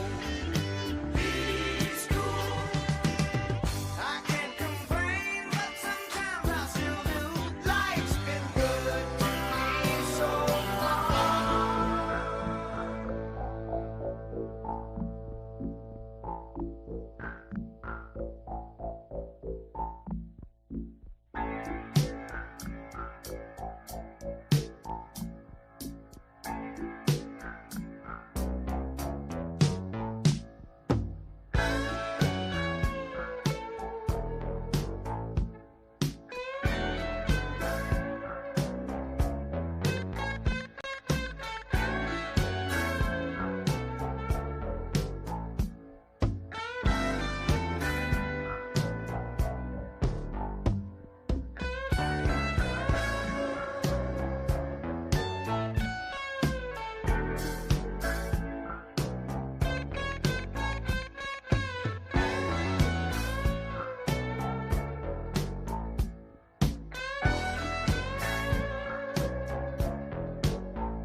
There's going to be a whole new batch of the untold ones coming up, which I love. They've gotten a little light recently, so I hope they have a better batch coming in this time. But the best ones really tell me what trials and tribulations this person went through, what darkness, right? Even if they don't want to talk about it, the documentary will, like Michael's gambling, the affiliation with his dad and that crazy conspiracy, right? Like, that's dark stuff that's out there. Tom is like creating fantasy. Like, it's not real, and he doesn't need to do this. And I think the reason that he is because he's just like us. I mean, if you don't want any more, if you need evidence to know that we're all the same, just look at how Tom Brady is carrying himself. What about a couple months ago? He put up like a couple thirst traps. He was in his bed. Yeah. I mean, shirtless. He's just a regular guy. That is a dude putting up a thirst trap. As a guy who just recently got married and was single into his 40s, it's all about meeting girls. So I get it. And I'm telling you, when you're single like that, almost every move you make. I'm taking notes. Can you give me that line again? I'm trying to writing this down. Well, I'm just telling you, almost every move you make is calculated. Just like LeBron and this free agency, like everything he's doing right now is to solidify a spot in sports media culture at the head of the table. Same thing LeBron or Tom Brady's trying to do with females. It's all motivated from the same place. Okay. It is. First time caller, long time listener. Then it's the Drake Toll Show. Pete Souza co-hosting. If this is the case, Tom Brady is still Fox's lead color analyst. Can you do this? Can you thirst trap people as Fox Sports lead color analyst? Dude, yes, you can. We're living in a different day because as an analyst, he's gotten better. If you watched at all, and that is a great point, Drake, because if you watched the Kevin Hart roast, Tom Brady opened up the roast. And I like watching those roasts just because it's interesting live content. It's just it really is good TV. And Tom Brady opens up the roast flying F sharp. I mean, some of the most abhorrent things you could say in front of a group of living, breathing people. And I was thinking to myself, could you imagine? And Pat Sumrall was drunk a lot before he got sober. So maybe he could have gone on a tirade like that, but certainly not on purpose. But that's my thing, to imagine Pat Sumrall, who was like Peter Jennings to me, right? Like almost like football's version of the most reliable news anchor and trustworthy soul ever. He would never do that.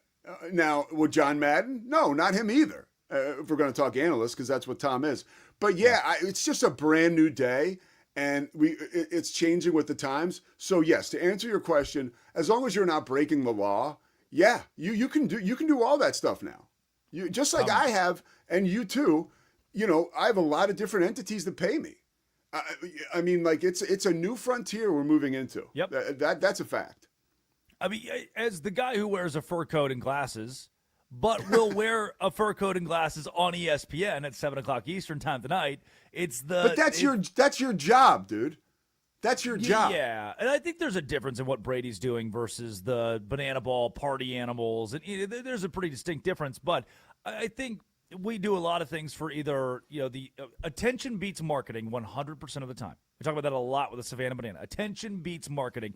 Tom Brady, LeBron James, they are drumming up attention right now. They are part of, why else would we be talking Tom Brady on, July 23rd on national talk radio other than Tom Brady has done a thing to put himself in the headlines, and he has. Speaking of those headlines, we've gotten to, and I've brought this up a few times, the Rooney Rule has been brought back up this week as, and ESPN did an article on this, as something that is hurting NFL coaches. This is the Drake Toll Show, Westwood One Sports, the Westwood One Sports app. Drake Toll with you and Pete Souza co-hosting. ESPN interviewed more than 20 NFL coaches, execs, agents, who said the Rooney Rule doesn't work. Now, the Rooney Rule ensures that there is representation of coaches of color in the room, minorities in the room, when hires are made in the National Football League. But what that's created is sham interviews, tokenism. A lot of these guys are saying, hey, I only got interviewed because I was black, and it didn't feel right. It felt a little gross when I had to walk in that room. I had to be – was it Ron Rivera, who was a part of every coaching interview each offseason just because teams would call back, hey, Ron, can you help us fill this Rooney Rule deal? Like we have to by rule. And it was Tony Dungy before that. Yeah, every offseason, Tony Dungy's walking. Hey, could this be? Is he going to be the head coach of the Tampa Bay of the Tampa Bay Bucks? Is he the head coach of the Dallas Cowboys? Is he? Because they are forcing owners, forcing GMs into this. It has now led to. But I read a stat the other day. We have one more black coach in the NFL today than we did in 2001, when we instituted the Rooney Rule. We had 2, and I think we have 3 today, or maybe it's 1 and 2. And it's just it's a complete honestly, it's a complete joke. The way we're doing it's not working. There's no the way that we're doing it is not working. I think that I need to be able to say the Rooney Rule doesn't work without it being a racist thing. Like, no, there are ways to make this work. It's not the current format. No, and good on the Rooney family in Pittsburgh is amazing. Look no further than Mike Tomlin. Brian Flores was like radioactive after he left Miami. And by the way, Brian Flores, by all accounts, an amazing coach and even better dude. And Brian Flores is still in the middle of litigation, right? And by the way, nobody talks about it because he's right. And Brian Flores has a job now as the highest paid DC in the league because he's awesome. And the Rooney family enabled him to get a job when he was in the wilderness after Miami with the Steelers, working for Mike Tomlin, right? So what do we got here? We go full circle back to the Rooneys. They started the rule, and they're still today using all the tenets that are found inside the actual makeup of the rule. But the rest of the league, unfortunately, which is now we get into our old boys society, it's like, what was the one? Jerry interviewed somebody over the phone. Like, Jerry had to do a Rooney Rule interview, and it was embarrassing for whoever it was. And they were kind of like, because look, dude, those guys, there's no difference between, I don't know.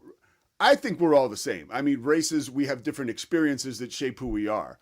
But like, when a guy knows he's being placated by an NFL owner, he's got no time for that, man. Especially these coaches have egos. They're brilliant. They're passionate. So this has missed the mark. The effort is great. The idea is great. But there's no question it's a clumsy deal right now.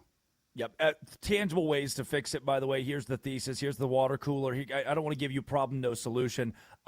Currently, there is no penalty if you already have a coach effectively hired in handshake only and you interview a person of color just to interview. There's no penalty for that. There has to be a penalty for, hey, we caught you. You already had your guy. You just did this to fill the box, didn't you? Also, the lower pipeline. So we're punishing teams at the very top. The franchises that develop and launch minority coaches, what if instead of punishing, we benefit? We try to like assistant coaches, coordinators when they're developed or they're hired away, or they're, hey, if your person of color coach is hired away by another organization in a higher level position, you now get XYZ, some sort of benefit for that, and ownership and front office cycles. Like we those are all, but those are primarily white. Like, you're not making – you put the Rooney Rule in. It's telling all the white owners and the white GMs and the white to do this. Without a Rooney Rule for the owners, without representation in the owner's room or the front office. And that's just – it was never going to work. When we come back, here's a guy who does work, who has worked, who continues to work as the head coach of the Vanderbilt Commodores. Clark Lee joins the program. The American Red Cross needs blood donors now. Make your appointment today. Visit redcrossblood.org. Use the blood donor app or call 1-800-RED-CROSS, 1-800-RED-CROSS today. Clark Lee joins us when we come back. This is the Drake Toll Show. The 49ers start training camp tomorrow. Future Hall of Famer Mike Evans joins a talented roster. Can San Francisco stay healthy and finish the job to secure their 6th Super Bowl title? Westwood One Sports.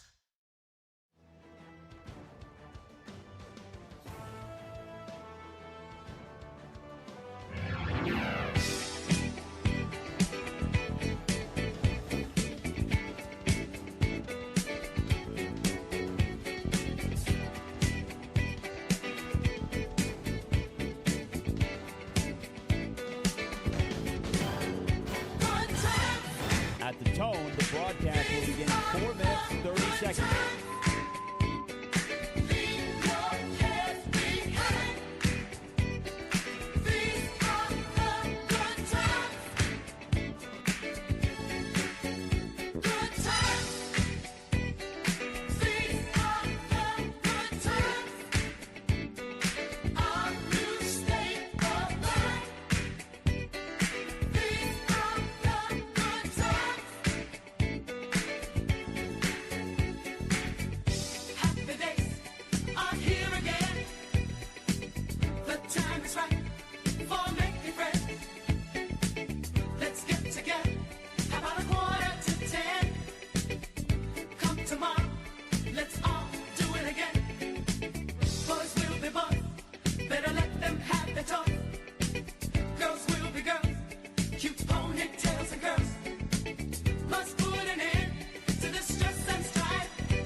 headlines for this show this week and most shows, as it should, as we figure out the future of college football and this fall specifically in the Southeastern Conference. Now, he is one of the most popular men you could draw up out of the league. He's Clark Lee, the head coach of the Vanderbilt Commodores.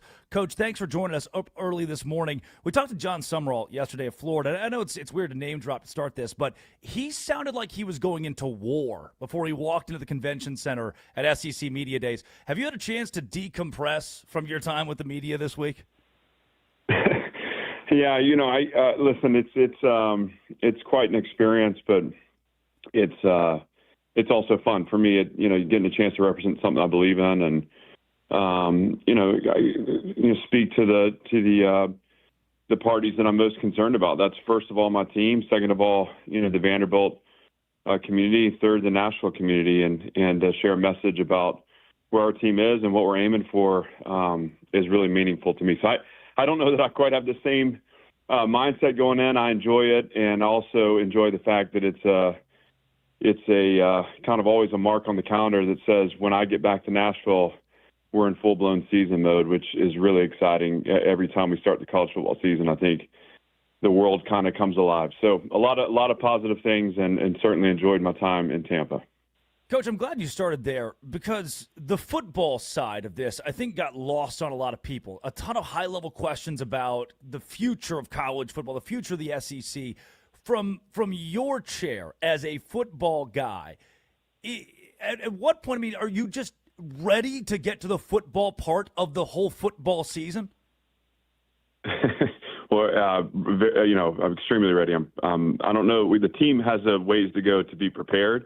So that's what the attention turns. But that is the fun part is, we've gone through now right around 193 days of preparation from January 11th till today. And yet kind of the next step of this, starting training camp, is some of the most formative work we do because it's relentless. And, to see a team battle through that and come together, I think is really important for the goals we have. But I think it's easy in what we live in now, the 24-hour news cycle where, you're only playing games for 6 months. So the other 6 months you just spend constantly projecting and forecasting what's to happen next. I think the game's in a really good place. You're seeing the parity, week in, week out competitiveness. Obviously, the idea that players are getting compensated, I think, is introducing some fairness into the equation where they're finally getting a chance to be rewarded for their hard work and sacrifice and for what they do for the universities they play for and they represent.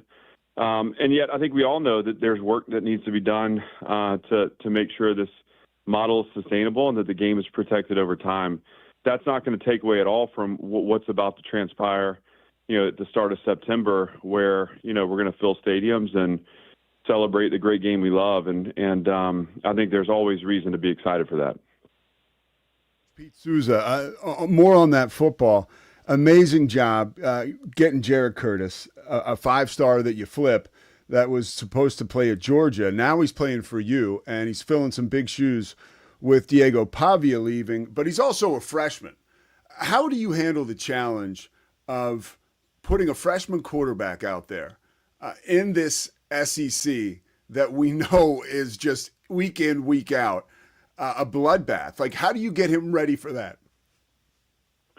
Well, I think first of all, one of the great, I think the great kind of messages that all of this sends around where our program is that Jared, being unsettled in his decision, the number one quarterback in the country a year ago, made a choice to come to Vanderbilt without any guarantees or promises. So this guy chose us because of what he believes that we're doing here and how he can be a part of it. And he did it without being assured that there was any guarantee that he'd be QB1. And so he signed up for competition. I had three quarterbacks that were on the roster, knowing that we signed Jared, that understood that they were going to need to compete for that job too. They all returned and made the decision to return in January. So there's not a roster in the country that doesn't benefit from that kind of competitive mindset. The idea that at every position we're gonna let the guys fight it out to see who the best is, and at the end of the day, that's what we're heading in to do in training camp. Obviously, Jared's a part of that equation. We're really pleased with the progress he's made. You ask about how do I ensure a quarterback is prepared if he's a freshman, if he is the guy to take it, and I would say, I don't know. I've worked through that probably 100 different ways. And truthfully, what I do know is true no matter what is we'll have a new person behind center this fall, and there's no way they can fill the shoes that Diego left. I mean, he had an incredible career and stacked years of snap experience that gave way to a senior season in which he was a Heisman finalist and arguably the most impactful player in college football. And it would be crazy for us to sit here and think that that's what's next for the quarterback position at Vanderbilt. I think what I'm looking for is first how we can strengthen around the team. So third down defense, generating more turnovers in defense, punt return and special teams. On offense, we've got a really strong stable of running backs, two of the best in the country, in Seti Alexander and MK Young. We're going to rely on an offensive line to win the point of attack and to get the run game going, and all of that serves to take pressure off the quarterback. So how can we strengthen as a team so that person doesn't have to play beyond themselves but play within themselves and do the small things the right way and know that they got people around them that are going to support them in that effort. And I would say no matter who that quarterback is, that's the formula. And then the other thing, you can't forecast. So I think it's being hyper aware and hyper present. What am I experiencing when I watch? What am I hearing? What am I seeing with respect to their comfort level, their confidence level, and how in the moment do I step in to try to support them for where they are, to keep them pointed and at the same time the team pointed in the direction towards winning the national championship. That's the challenge, and that's also the exciting part about all of it. Coach, I got to ask the follow-up. I wouldn't be doing my job otherwise. So when you run that first inside drill or 7-on-7, is Jared Curtis the number one quarterback headed into camp? No, I mean he's locked in a battle, and I think we're working through elimination this summer. So there'll be a couple of guys. Obviously, when you talk about Blaze Berlowitz, who's been with us now, this will be his third season here, but his fourth season in the system. This is a guy that has earned the right to be out there. We're going to split a lot of drills, in a weird way to answer your question. So we'll have two fields, two spots going. Part of that is to just how many reps can we actually get for these guys. But those two guys will be featured with respect to just, force feeding reps and allowing them to battle it out. But I would honestly be not telling the full story if I didn't mention Whit Muschamp, again, who's in his third year in the program and really has had a great summer. I think he's earned the right to throw his hat in the ring. And then Jack Elliott, too. This will be his second season. Really has unique skills where, he's a guy that could easily find a way into a role this season, too. So, you can't prepare for people to play. Like that is the truth. What we can do is set our practice around getting as many reps as you can to evaluate, knowing that, Jared and Blaze are going to get kind of the first looks at this. And hopefully after the first scrimmage, we'll be able to kind of really lock one guy into place. But there will be a constant evaluation through training camp. He is Clark Lee, the head coach of the Vanderbilt Commodores, two-time defending SEC Coach of the Year. Skip, last thing I got for you, incredibly grateful for your time early this morning. The Vanderbilt Commodores. This is a weird one, but a 10-win season coming off of that. I'm going to leave it broad on purpose. What's next for Vanderbilt football?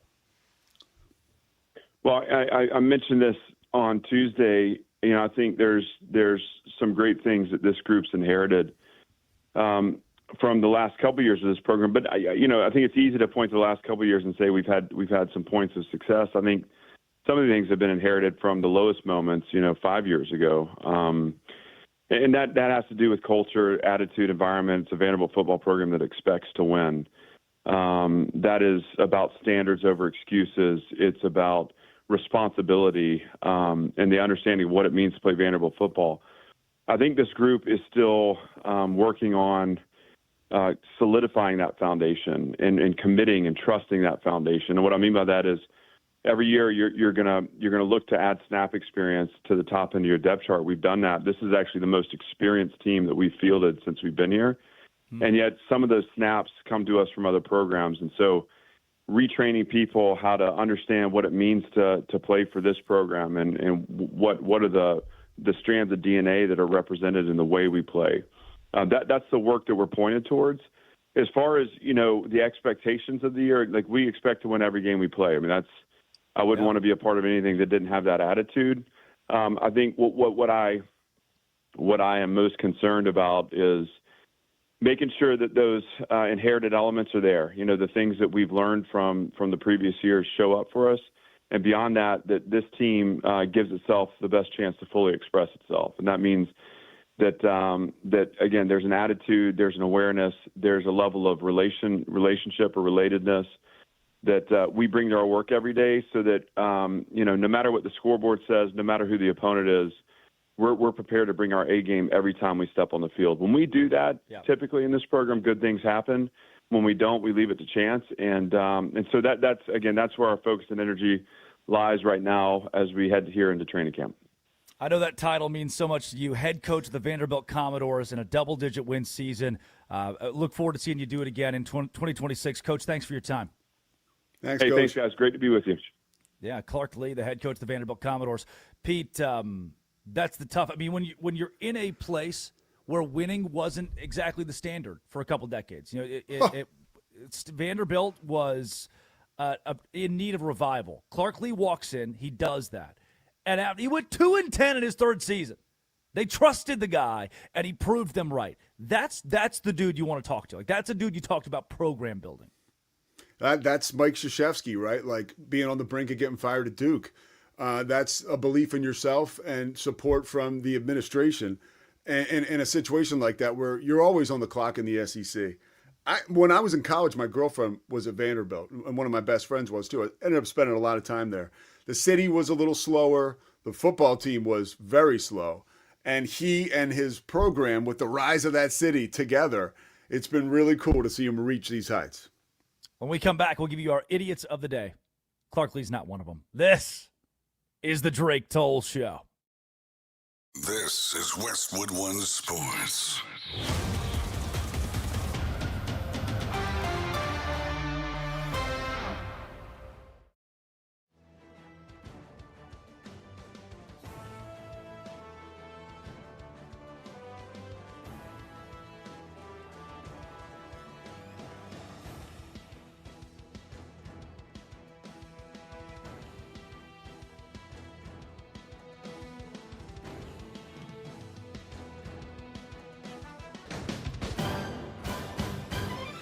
At the tone, the broadcast will begin in 4 minutes, 30 seconds.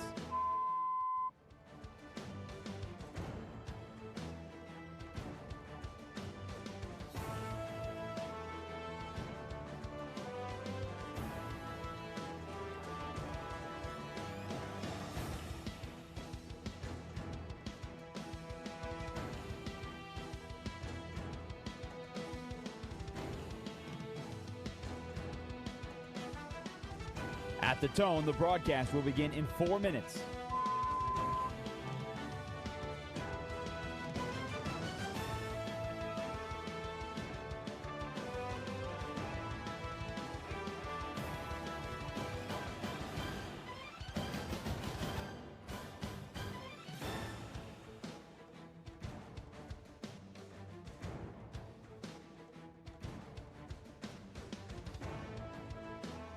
At the tone, the broadcast will be in 3 minutes and 30 seconds.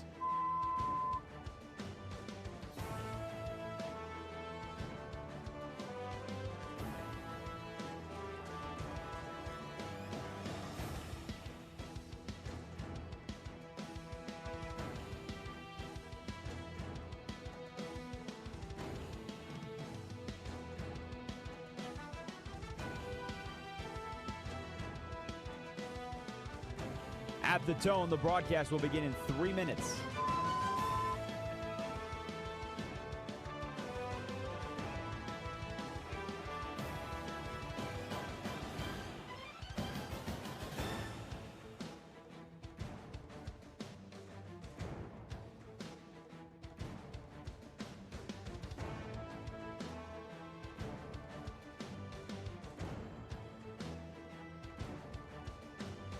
At the tone, the broadcast will begin in 2 minutes, 30 seconds.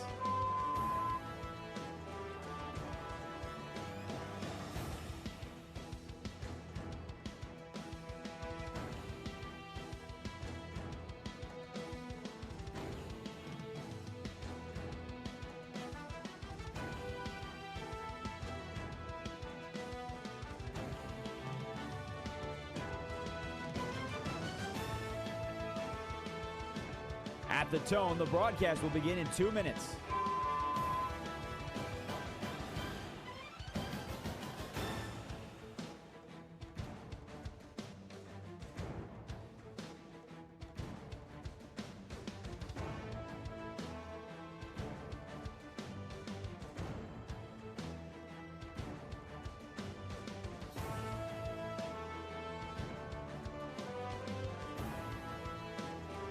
At the tone, the broadcast will begin in 1 minute, 30 seconds.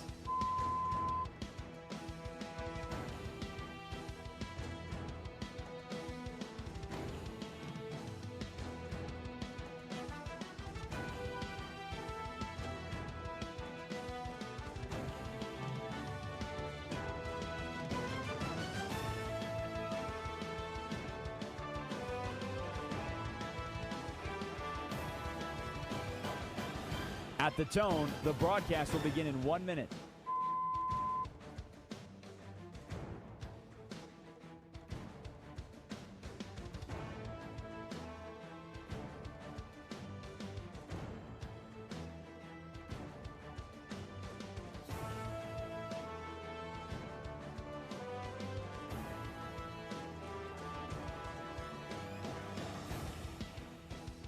Stations, this is your final time check. At the tone, the broadcast will begin in 30 seconds.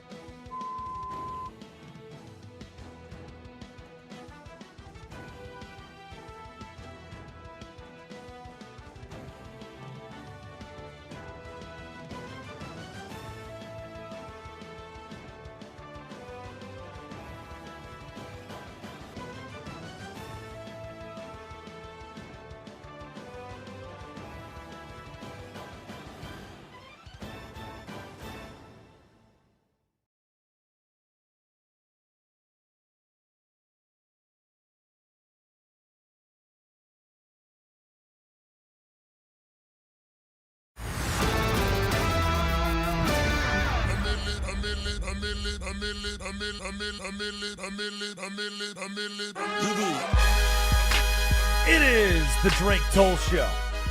Westwood One Sports and the Westwood One Sports app. Pete Souza, ESPN and NBC Sports play-by-play co-hosting today. Stu Kovacs produces. Laura Jimenez runs the board.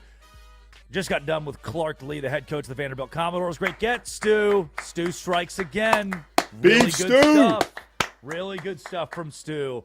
And it is the 8 o'clock hour Eastern time, rolling with you at 5 o'clock Pacific time. Good morning. You woke up today, Hollywood Hills, going on a little run, going on a little jog, and you think they're going to talk LeBron, aren't they?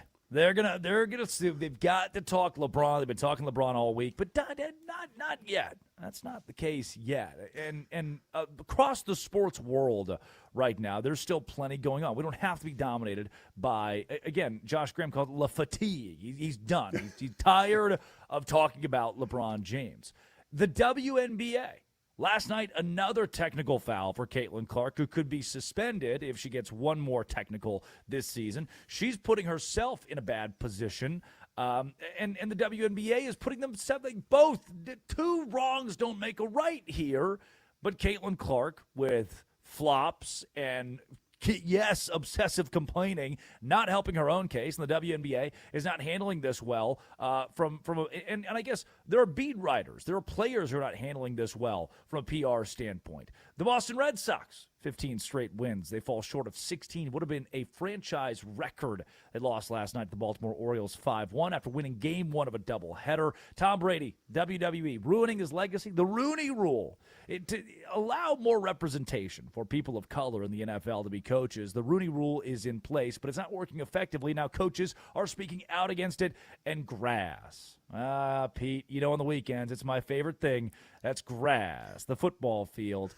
A lot of NFL players are now speaking out saying, we want grass.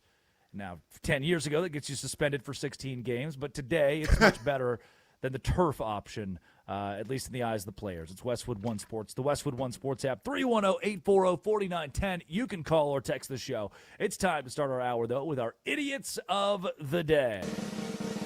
Idiot of the Day. Idiot of the Day, number one. Me. Hand up. I'll take it. I'm going to wear this one. Decided to go to the Boston Red Sox game last night. I thought it was my time. $100 ticket. Pretty expensive ticket for a Wednesday night at Fenway. But the get-in price at the time the game started was $286. A lot of people paid a lot of money to see history. See that win streak climb to 16. The Sox allowed 4 runs before getting out of the first inning. It's awesome, man. I knew it. Sat down with my 2 Miller Lights in hand. Chug-a-lugs, ready to go. And then just bang, bang, bang. One run after another for the Baltimore Orioles. They win at 5-1. I did it. I pulled it off. Drake, are you a 2-beer guy at the ball game? Or do you go 3? Or maybe 4? I'm a 1-beer guy to start. And then we're going to navigate where we go from here. That's usually how it works. Yeah, I don't want to. I'm not going to the ballpark to get inebriated. I got to get up early the next day. I got to be ready to go for the Drake Toll show. And so I get 2 beers, and I realize in a moment of clarity, I don't need to start with 2 beers. Give one to my good buddy Cameron Stewart, the Wicked Boston show, the Indianapolis Clowns play-by-play. We share a brew together. You know what? All right. Cam, who's always on some kind of substance journey. Like he's always a little bit of this, a little bit of that. The worst chemist in the world. Right. Yeah. He's like a 5:45 ayahuasca trip for a 7 o'clock play-by-play on ESPN tonight. I've got to hold his hand through it. He's smelling colors. I give Cam a beer. I get my second middle of the game. Buddy of ours, Locked On Knicks, Chris Sachi says, "Hey, I'll get you one. Get a beer." And then I finish off Angry Orchard. That's just a little dessert for the evening. 3-beer night for the ball game for me. No 999. I'm not gonna. But I'll say this, Pete. When I go to the bar, I'm a 2-beer guy at every order. I got to get 2 beer, knowing the line's going to be long. You know, I'm to my pee schedule. I'm thinking about my pee schedule. Yeah, it's a good question. How do you 310-840-4910? How do you divvy out your beers in the real world between baseball games or the bar? Idiot of the day, Jazz Chisholm, for lying. This kid's no way this can be real. Here's audio of Jazz saying that all of his teammates called him the best in the world. Here's the Yankees superstar. You said that some of your teammates said that you're the best in the world and that you just need to believe that. Who are some of those teammates that said that to you? Judge, well, basically everybody. I'm not going to lie. Everybody always tells me that because they know I'm firm on confidence, and that's the biggest thing that I feel like that's the biggest tool I got. And, you know, sometimes they see me dragging a little bit lately, so, you know, they just was like, bro, let's not forget who you are, you know. You're the greatest in the world. Like, you are Jazz Chisholm. That is so. That's not a name, Jazz. That's not a name anywhere in there. So Jazz, who all is saying you're the greatest in the world again? He pulled a Biz Marquee a little bit. He's like Agnes, Agatha, Jermaine, Jack. He's pulling out names. One of those is probably a real name. That's the Drake. That's the Steven Seagal. Steven Seagal walks out of his trailer. I just read the best script ever. Who wrote it? I did. Jazz has a lot of confidence in Jazz Chisholm, the young Yankee who had a sucker in his mouth a couple of weeks ago playing on the infield, and that was a point of a ton of controversy. The New York Yankees are in the middle of an American League that is winnable for anybody. I mean, everybody sucks in the American League right now. The Yankees are second in the AL East behind the Tampa Bay Rays, who still lead the division by 2.5 games. The Red Sox, third place in the AL East behind those Yankees, and still sitting 3 games above the Baltimore Orioles. Over in the Central, the Chicago White Sox, Cleveland Guardians lead the way. Out of the AL West, the Texas Rangers, dead even, 500, 51-51, lead the AL West. Idiot of the day, Tyler Hero, for a meltdown that he documented after the Heat traded him. There's a video posted by Heat Central and then reposted by NBA Central where Hero is watching he's watching Shams talk about his trade on TV, and his quote he gives is, "Y'all done lost your mother effing mind." We live in an era, Pete, where used to, if Michael Jordan sees news, Larry Bird gets news, we got to take the tape. We got to process the tape. We got to cut the tape with scissors and then put it into a package and then throw it into a reel. Today, we pull the iPhone out. We video ourselves crashing out over our trades, and we try to go viral and benefit from it. Pat Riley was on with Dan Levitard earlier this week, and he mentioned Tyler he's just one of those guys with like rabbit ears, dude. He heard everything. and it affected how he carried himself. He was always in the middle of trade talks, and he was not as good of a player as he could have been because of that, Pat said. And that is the difference between a chump and a champion, if you really want to get down to it. Oh! A champion hears that, but can block it out. A chump lives in it and, has reaction videos like that. And it hurts everybody. Brevin Knight is the Memphis Grizzlies analyst. And when I was working in the NBA, I was on a team, and Brevin was a guard expecting to get traded at the deadline, and he didn't get traded. And I was in the locker room when he found out he didn't get traded. He was throwing stuff. He was so upset because it's a big deal for these guys. If they think they're going to move, they want to move. Like, there's obviously a lot of emotional and, red tape stuff that you have to deal with at the trade deadline if you're rumored to go either way. But I think that is what makes the best special, their ability to navigate that stuff. And Tyler clearly has failed that test. I think a good example this year, Max Crosby with the Raiders. Blockbuster trade, headed to Baltimore. And I remember I was sitting kitchen table, just cooked steak dinner, and Max Crosby trade fallout. That was such huge news in the moment. Now, we've had a super eventful NFL offseason, very eventful NBA, incredibly eventful NBA offseason. It got pushed down the cycle pretty quickly, but Max Crosby, that trade falling through, and now he's completely embraced the Raiders. Drake, he didn't allow it to go to the top of the news cycle because of how he handled it. Yeah, and that's the difference between a Max Crosby and a Tyler Hero. And I'll even give you inside baseball because Max isn't shy about this. Max Crosby is a sober guy and, works a 12-step program, which, whatever you want to make of that. I mean, I say I'm sober too. I work a 12-step program. That affects a lot of the decisions you make. You base a lot of things on just being thoughtful and understanding, how you should act and where you're accountable. And he acted like that during that nightmare of a situation. Tyler Hero, the exact opposite, dude. Yep. Idiot of the day today. Those who were duped by what the Miami Heat did with their accidental YouTube link, to what do I read into? This is me kind of rhetorical, putting it out into the ether. To what do I read into as it pertains to Kalshi, Polymarket, the betting site, the FanDuels, the betting?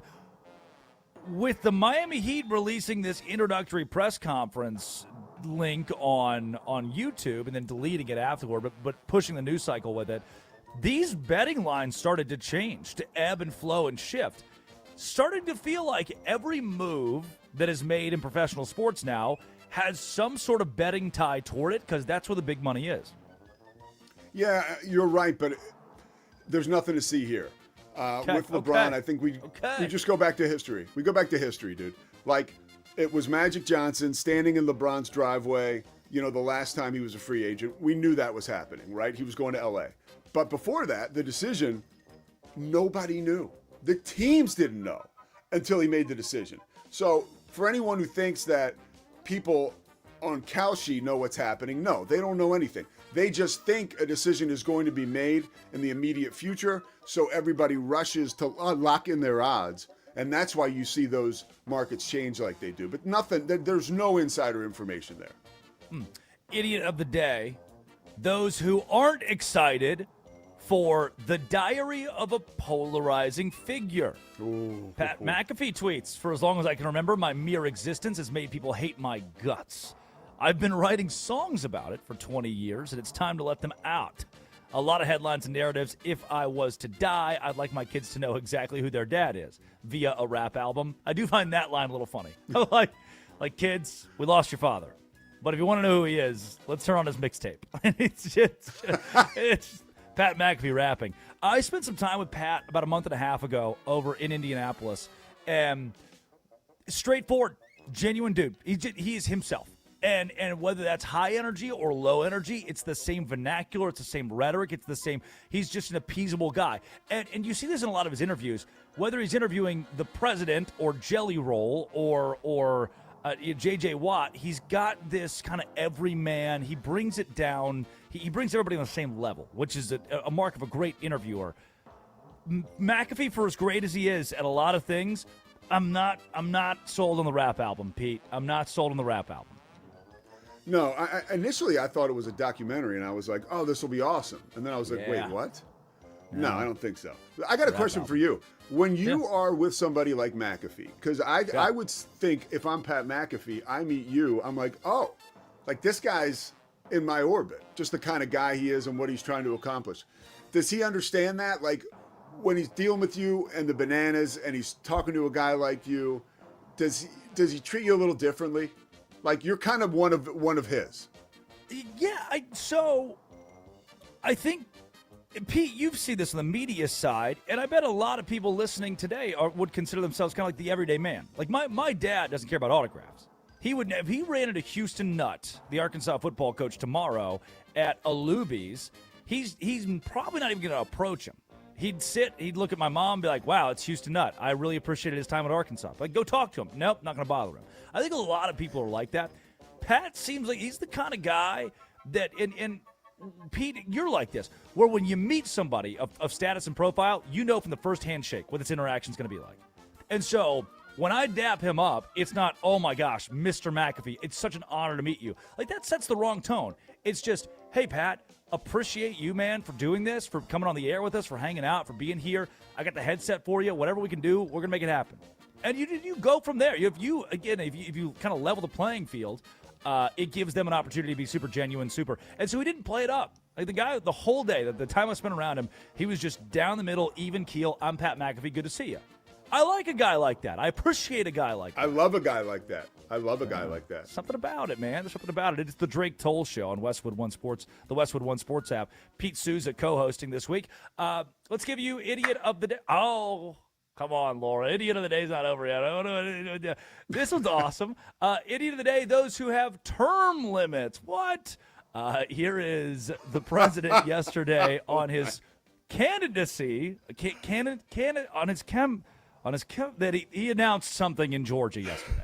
Well, thank you very much, everybody. It's a special place, and I am here to announce my candidacy.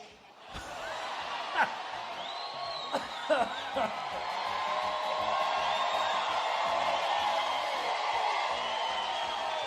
only kidding. Nah, boy, I tell you what a group. We have thousands of people outside on a weekday. I'm telling you, man, he missed a great opportunity to be a hell of a barber. Like, just to Well, be how about when he was doing the tomahawk chop, dude? And some people were booing. They were in Atlanta. Braves mode, tomahawk chop yesterday. Next, I'm going to bring back the Indians. I'm headed to Cleveland. Like, I was like, I can't believe he's doing that. That's a direct quote, too. It's crazy. He went to Atlanta yesterday and announced his candidacy. We got there. We got around to the word after a while. He said he was kidding. He missed a great. It's Leslie Jordan. It's like the two opposite ends of the spectrum, but the same delivery, kind of the same charisma. It's like Trump and Leslie Jordan are, again, opposite ends of the spectrum, but so like Trump was a hair off from being Leslie Jordan.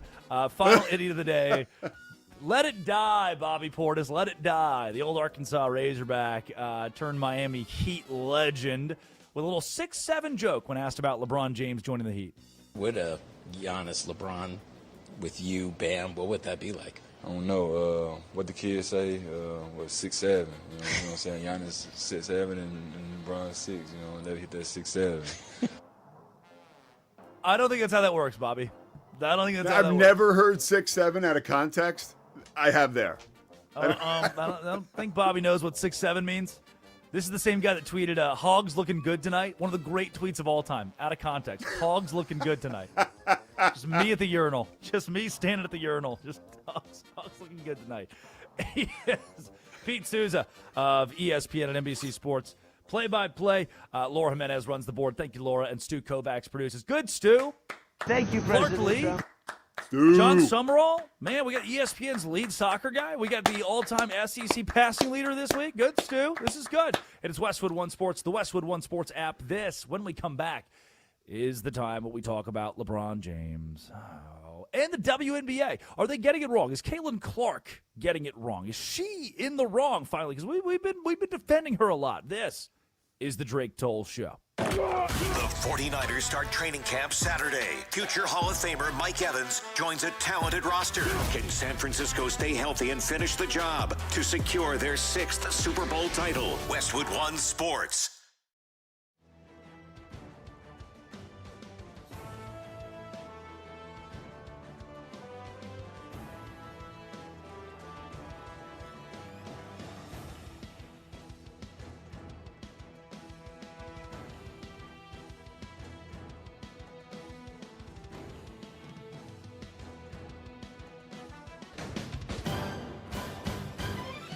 At the tone, the broadcast will begin in 4 minutes, 30 seconds.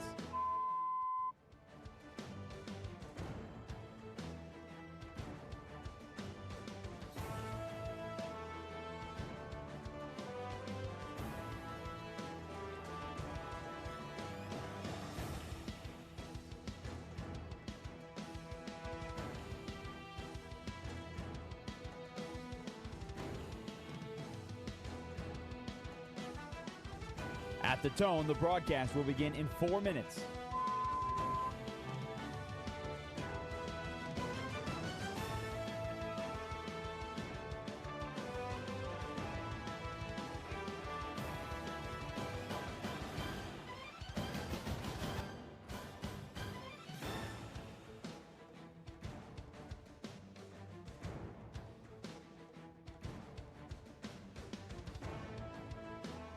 At the tone, the broadcast will begin in 3 minutes and 30 seconds.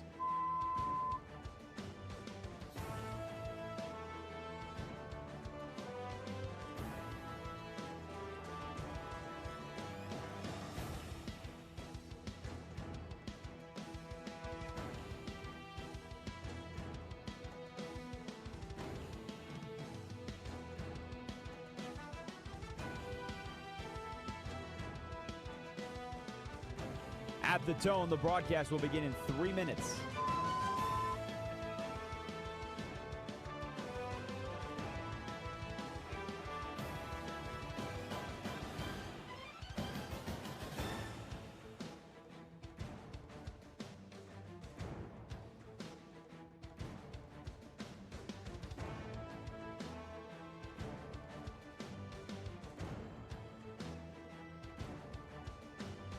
At the tone, the broadcast will begin in 2 minutes, 30 seconds.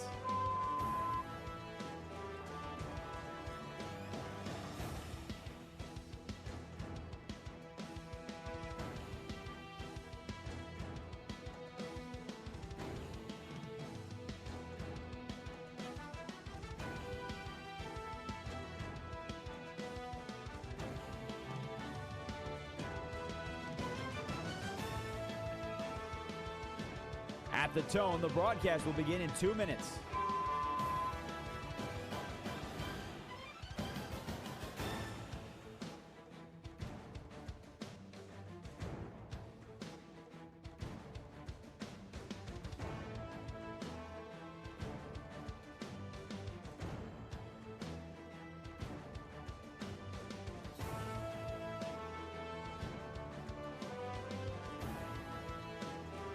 At the tone, the broadcast will begin in 1 minute, 30 seconds.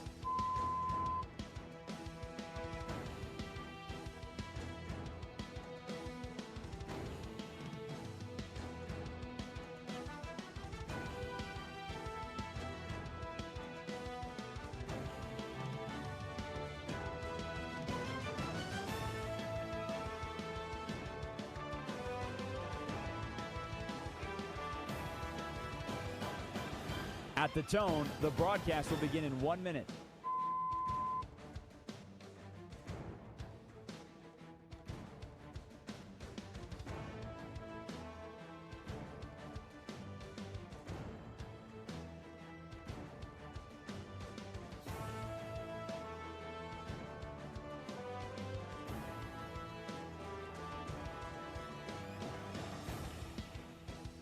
Stations, this is your final time check. At the tone, the broadcast will begin in 30 seconds.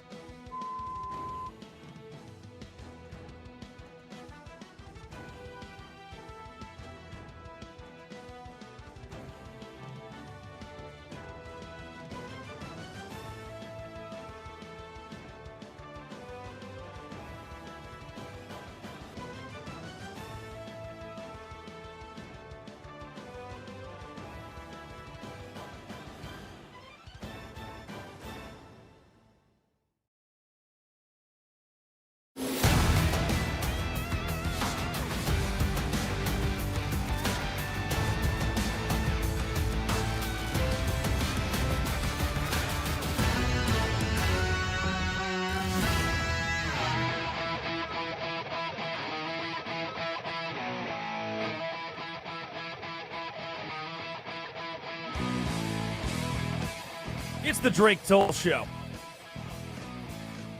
Little Green Day bringing you back in. Drake Toll with you from the Savannah Bananas organization. Locked on Big 12.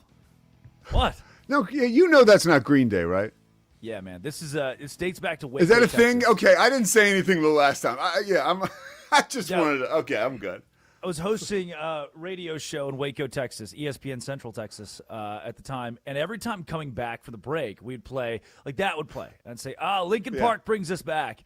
And our producer, Aaron Sexton, who's still there, he runs the board, produces, great guy. I'd be like, no, wrong. He never got the joke. And we'd come back with Sweet Child of Mine. Aerosmith brings us into the 11 o'clock hour. And he's like, no, he just Rain Man in that way. He couldn't take it. He could not handle. It's like, nope.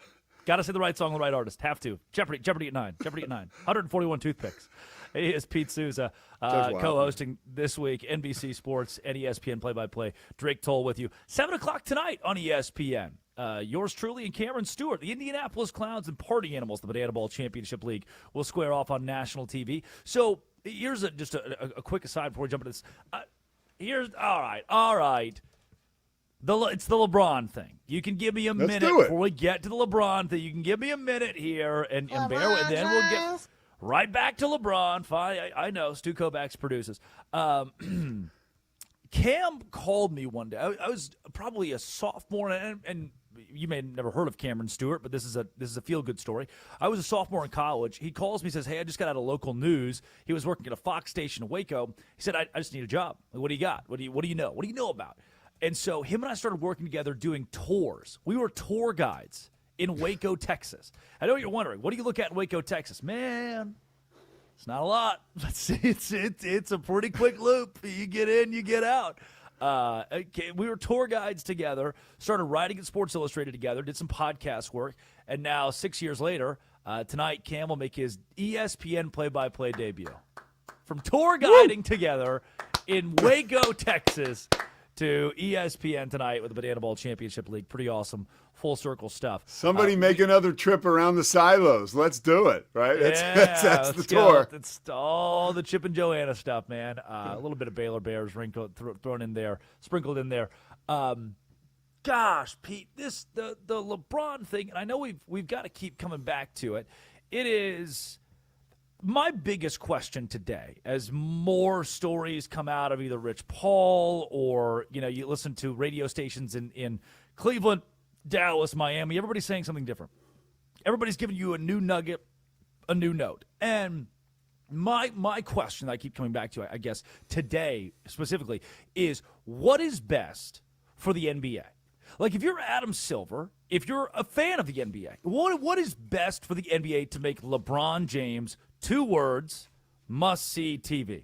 And I realize I've made that reference 2 or 3 times here, Pete, and the world might not understand that is more than 2 words. Here's my close personal friend Charles Barkley on his 2 words. I got 2 words for you. Steve Nash and Chris Paul. Must-see TV. That's more than 2 words. You didn't say 2 words. You said quick to the point. You just said I got 2 words. Steve Nash and Chris Paul must see. That's why I messed up, because I was trying to think of 2 words. I could have said that. Okay. 2 words. Nash and Paul. That's 3 words. That's 3 words. Wait, I said Nash. I got one. Y'all gonna count "and" as a word? Suddenly, "and" is not a word. Nash, Paul. Hey man, I'm gonna tell you something. Sometimes I hate working here. Great, man. That's great. The professional Charles Barkley. Pete, 2 words, must-see TV. Where does LeBron James have to go to be must-see TV, the best-case scenario for the NBA? Golden State. There's no question. I listened to Rich Paul talking with Max Kellerman yesterday. They actually had Bill Simmons on their pod. And Rich Paul was like, look, and I'm done trying to read the tea leaves, right? Like what Rich Paul says and what that means. But he said if he goes to Golden State, they got everything but Michael Jackson's white glove. Like, which I think overrates it a little bit, but it does bring you to that team and that franchise that now you're with the 98 Bulls, right? Everywhere you go, it's like there's going to be crowds at the hotel. There's going to be people at the game early just to watch you warm up. like it was in Golden State when they were winning all those championships and they had it going. It's really infrequent we see stars come together at a point in their career where there still is a draw. I don't think they'll win because of their age and where they are, but they're still an amazing draw. So I think Golden State would be the spot for them. What you reported earlier, Drake, about Anthony Davis and Kyrie Irving going with them to Cleveland is laughable. Yeah. And I was just looking this up. They have played collectively 36% of their games over the last 2 years combined, both those dudes. Kyrie didn't play at all last year. And Anthony Davis just played 20 games, if you want to keep it real current. Like, that is, get that out of here. Like, too sane elsewhere with that. So that's polar opposites. Question for me that if you're LeBron James and you want to contend, compete, whatever, he's not going to risk going to a location where he could miss the postseason or be in the play-in. He wants to go somewhere where you're a top 4 seed in the East or the West. I heard somebody on national radio yesterday, not our stage, on after the Red Sox game, who was vehement. He won't go to the West. The West is too dominant. The West is too packed. It's like, dude, the NBA champion came out of the East. There are some stacked teams, the Sixers, the Celtics, to the Heat, that stacked teams in the East just as well as the West, because we're starting to build this upper echelon of star-laden teams in the NBA. Like we've got 12 teams in the NBA. You look at it and say, damn, that roster's good. And they span both the East and the West. For LeBron in this decision, why the old heads?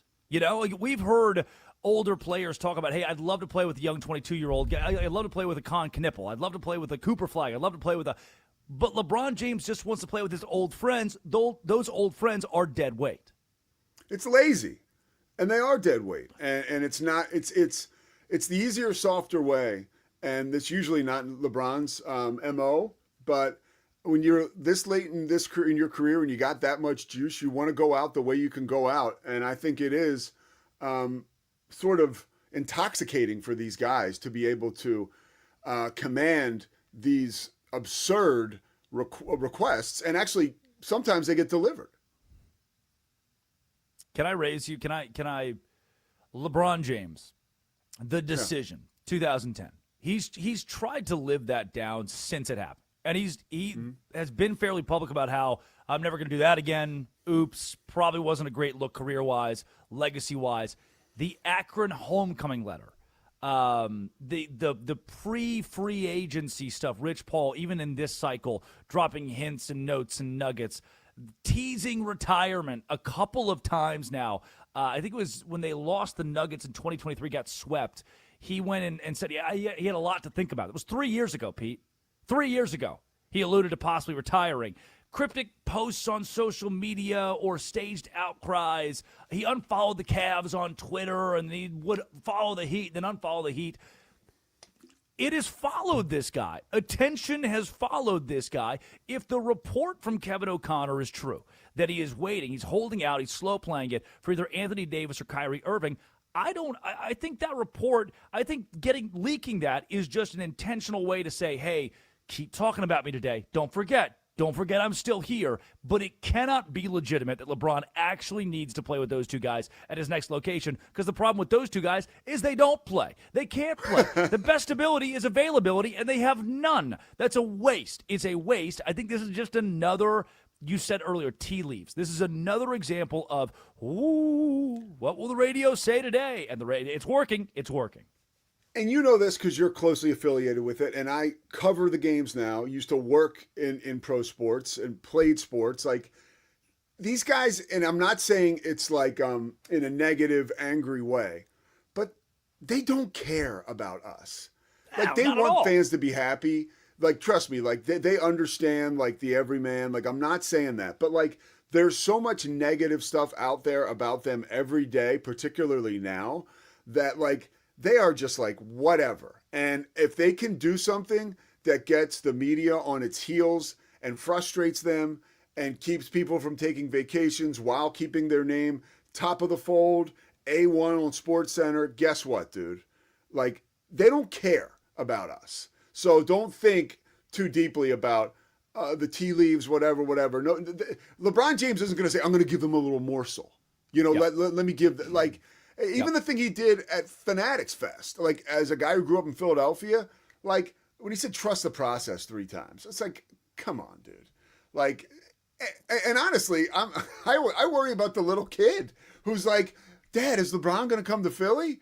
Like, it's like, probably not, son, but he's just toying with everybody. He's loving it. And I don't put stock into any of this stuff, any of it, because again, I go back to the decision.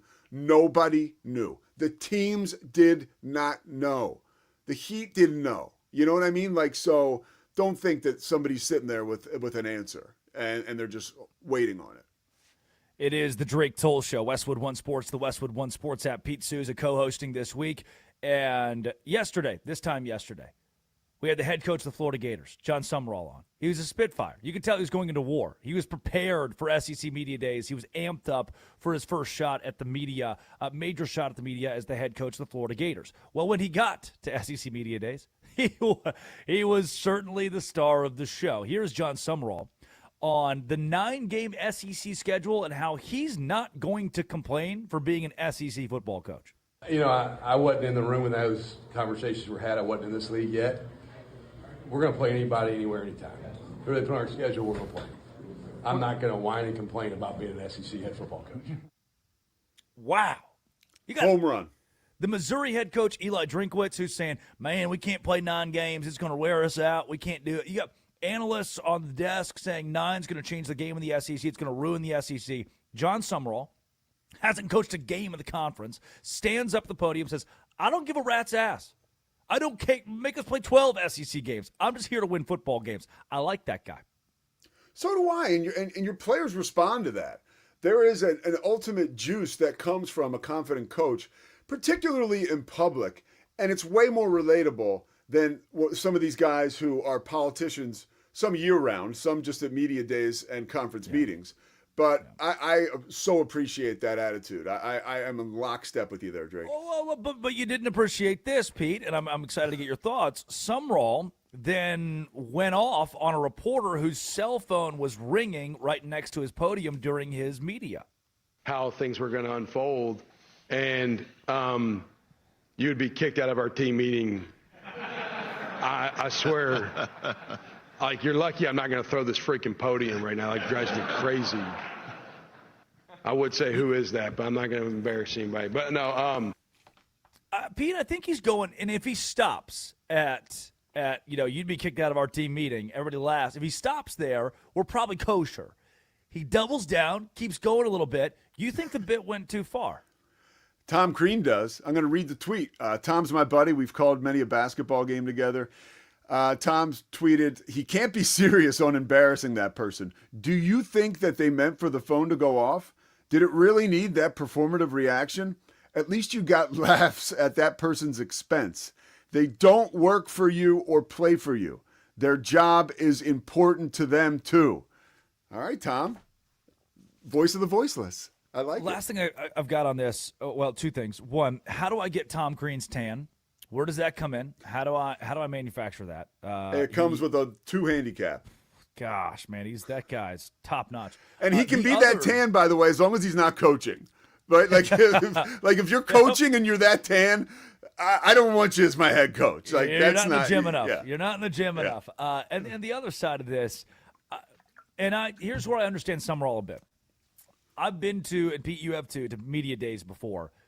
Conferences, the legend. You see, a frequent caller to Paul Feinbaum's show. They call him the legend in Alabama. Got kicked out of SEC Media Days. His response after being kicked out, he's like, hey, man, there are podcasters with 50 subscribers that are here with credentials asking questions to So did he sneak in? Nick Saban. So they allow the public. I didn't know this. On the second floor of the hotel in Tampa, they allow the public to hang out. Anybody can just talk to the coaches and the players at SEC Media. It's kind of the Wild West. So I think maybe the point of frustration for Sumrall is, who the hell are some of these people? I mean, fair enough. You've seen it at different versions of Media Days where you're like, how did that person get in here? Who gave them a microphone? Well, I'll tell you something from a media perspective, Drake. Like, when I was working in PR, to get a credential to a pro basketball game or a media days for the NBA was hard. I mean, we vetted the crap out of that, you know? Yeah. And nowadays, with all the content, all the sports, all the shows, these conferences are way more welcoming. And I am now seeing at media days people who are certainly not there to work, who are working for, air quotes, publications that either don't exist or, you know, have put up one podcast in the last 6 months. It's different because everybody needs the PR now. So it's like, come one, come all, and you get riffraff. TikTokers. Like your boy, the legend. Yeah, all kinds of. Hey, Drake, what did he do to get thrown out? Nothing. He said that he was on day 2 of SEC Media Days in the public area and was trying to interview coaches and players, and the SEC, their head of communications kicked him out, yelled at him was the quote. Pretty crazy. That's a story for another time. When we come back, Caitlin Clark, is she putting herself in a bad position with the WNBA? Is she doing this to herself? And how does it relate to Jackie Robinson? This is Westwood One Sports and the Westwood One Sports app. It doesn't relate to Jackie Robinson. She's not Jackie Robinson. This is the Drake Toll Show. Patriots training camp opens tomorrow.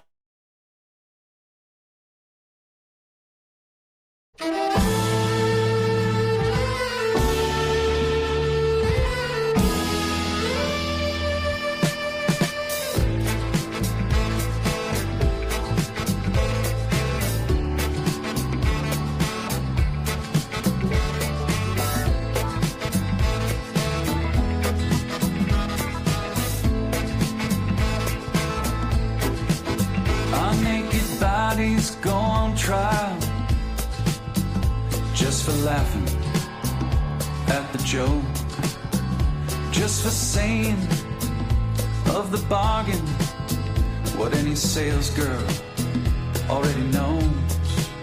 Most of us old men die at the firing line, just waiting for our number to be called. I guess time just makes fools of us all. Now the king gets his stepson when he's loaded as a gun. Says a real man is like a country. You need a map to find your one. Now I do you suppose you must approach the throne with its back up against the wall. I guess time just makes fools of us all.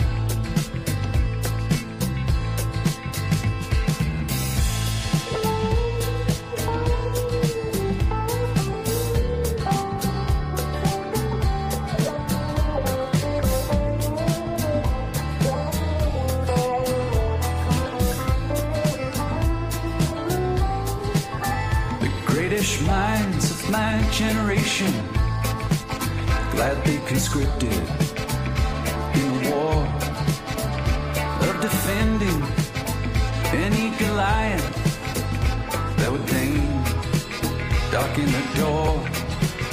Now with your genius for picking battles, it's no wonder every helmet is too small. I guess time just makes fools of us all. I guess time just makes fools of us all. My drink is watered down. The champ is on his knees. He lost the rematch. He lost the comeback. He lost for charity, but that's the job. It's what gets the asses in the hall. They came for a beating, and he came to brawl.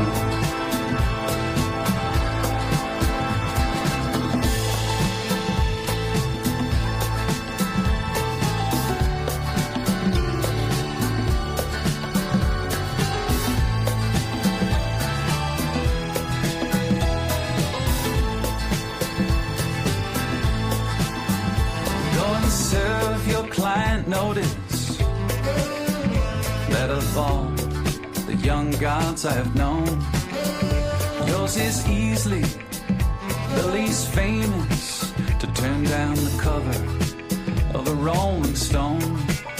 Lily white faces, so familiar and yet impossible to recall. I guess time just makes fools of us all. After a millennia of good times, God said, hey now, let's have a dream where we raise the stakes a little. Come on, let's make things interesting. Parachute into the Anthropocene, an amnesiac, a himbo Kendall. I guess time does make fools of us all.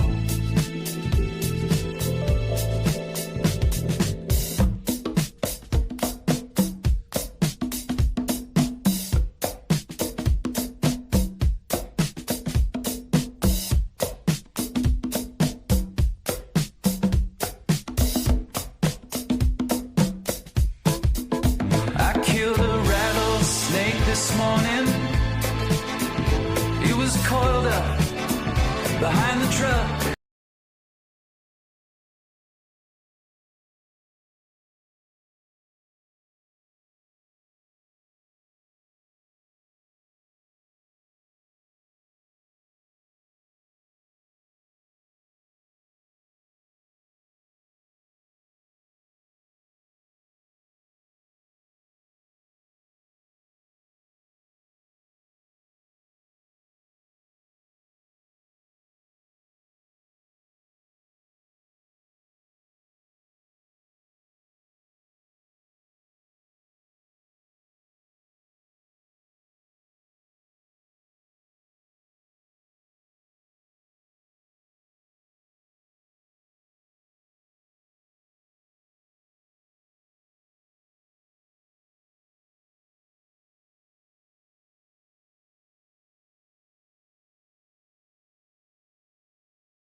props. Like, that was flawless, man. To allow her to navigate the storm, right? I mean, usually they won't even let a player tell you the weather.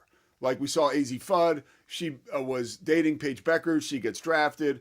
Somebody from the Dallas Wings PR jumps in to protect her. Kathy Engelbrecht's supposed to go and join Dan Patrick. She blows him off and because the league told her not to do it. So they're trying to protect these women from themselves, but these women are beyond capable of putting together master classes like Sophie Cunningham just did.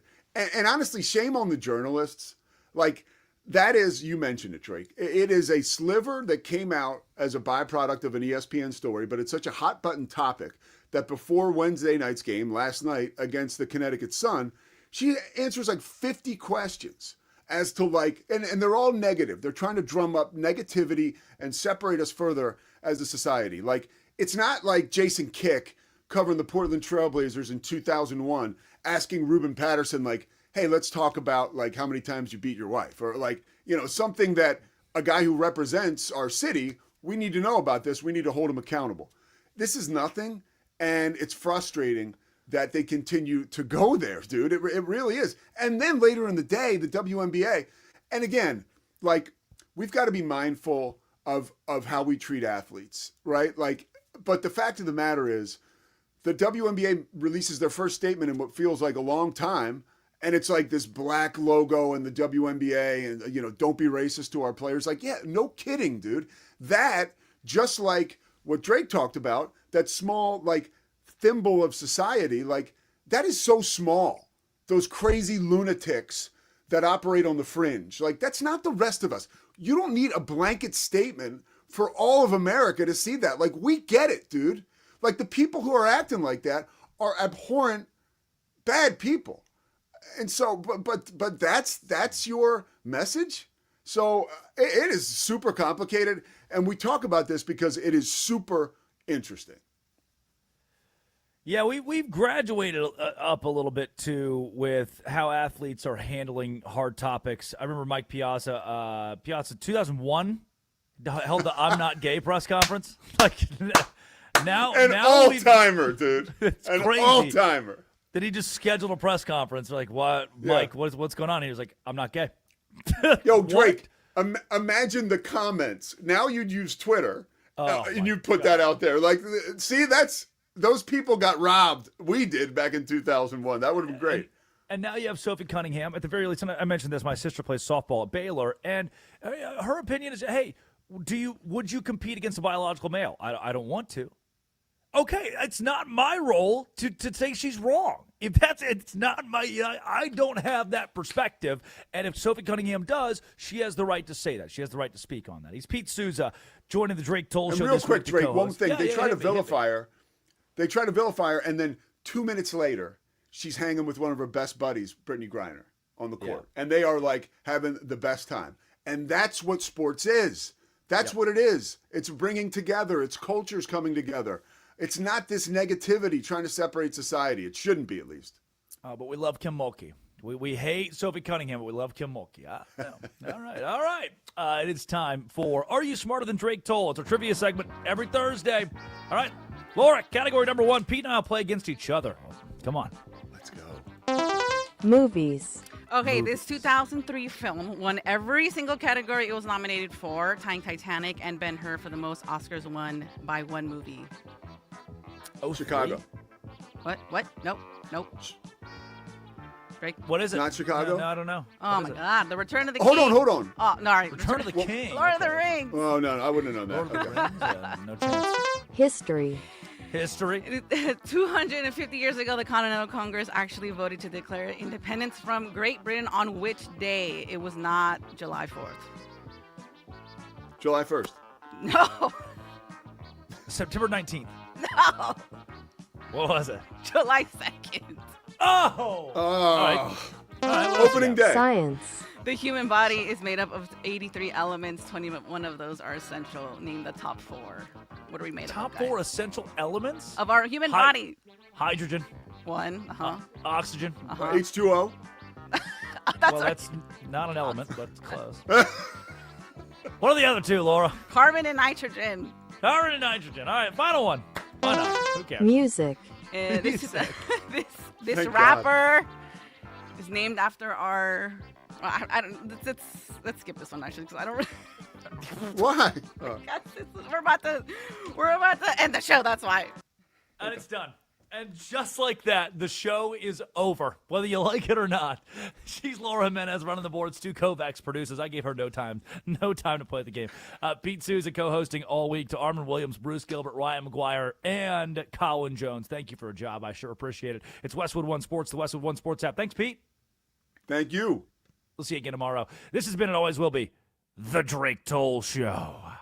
This is Westwood One Sports.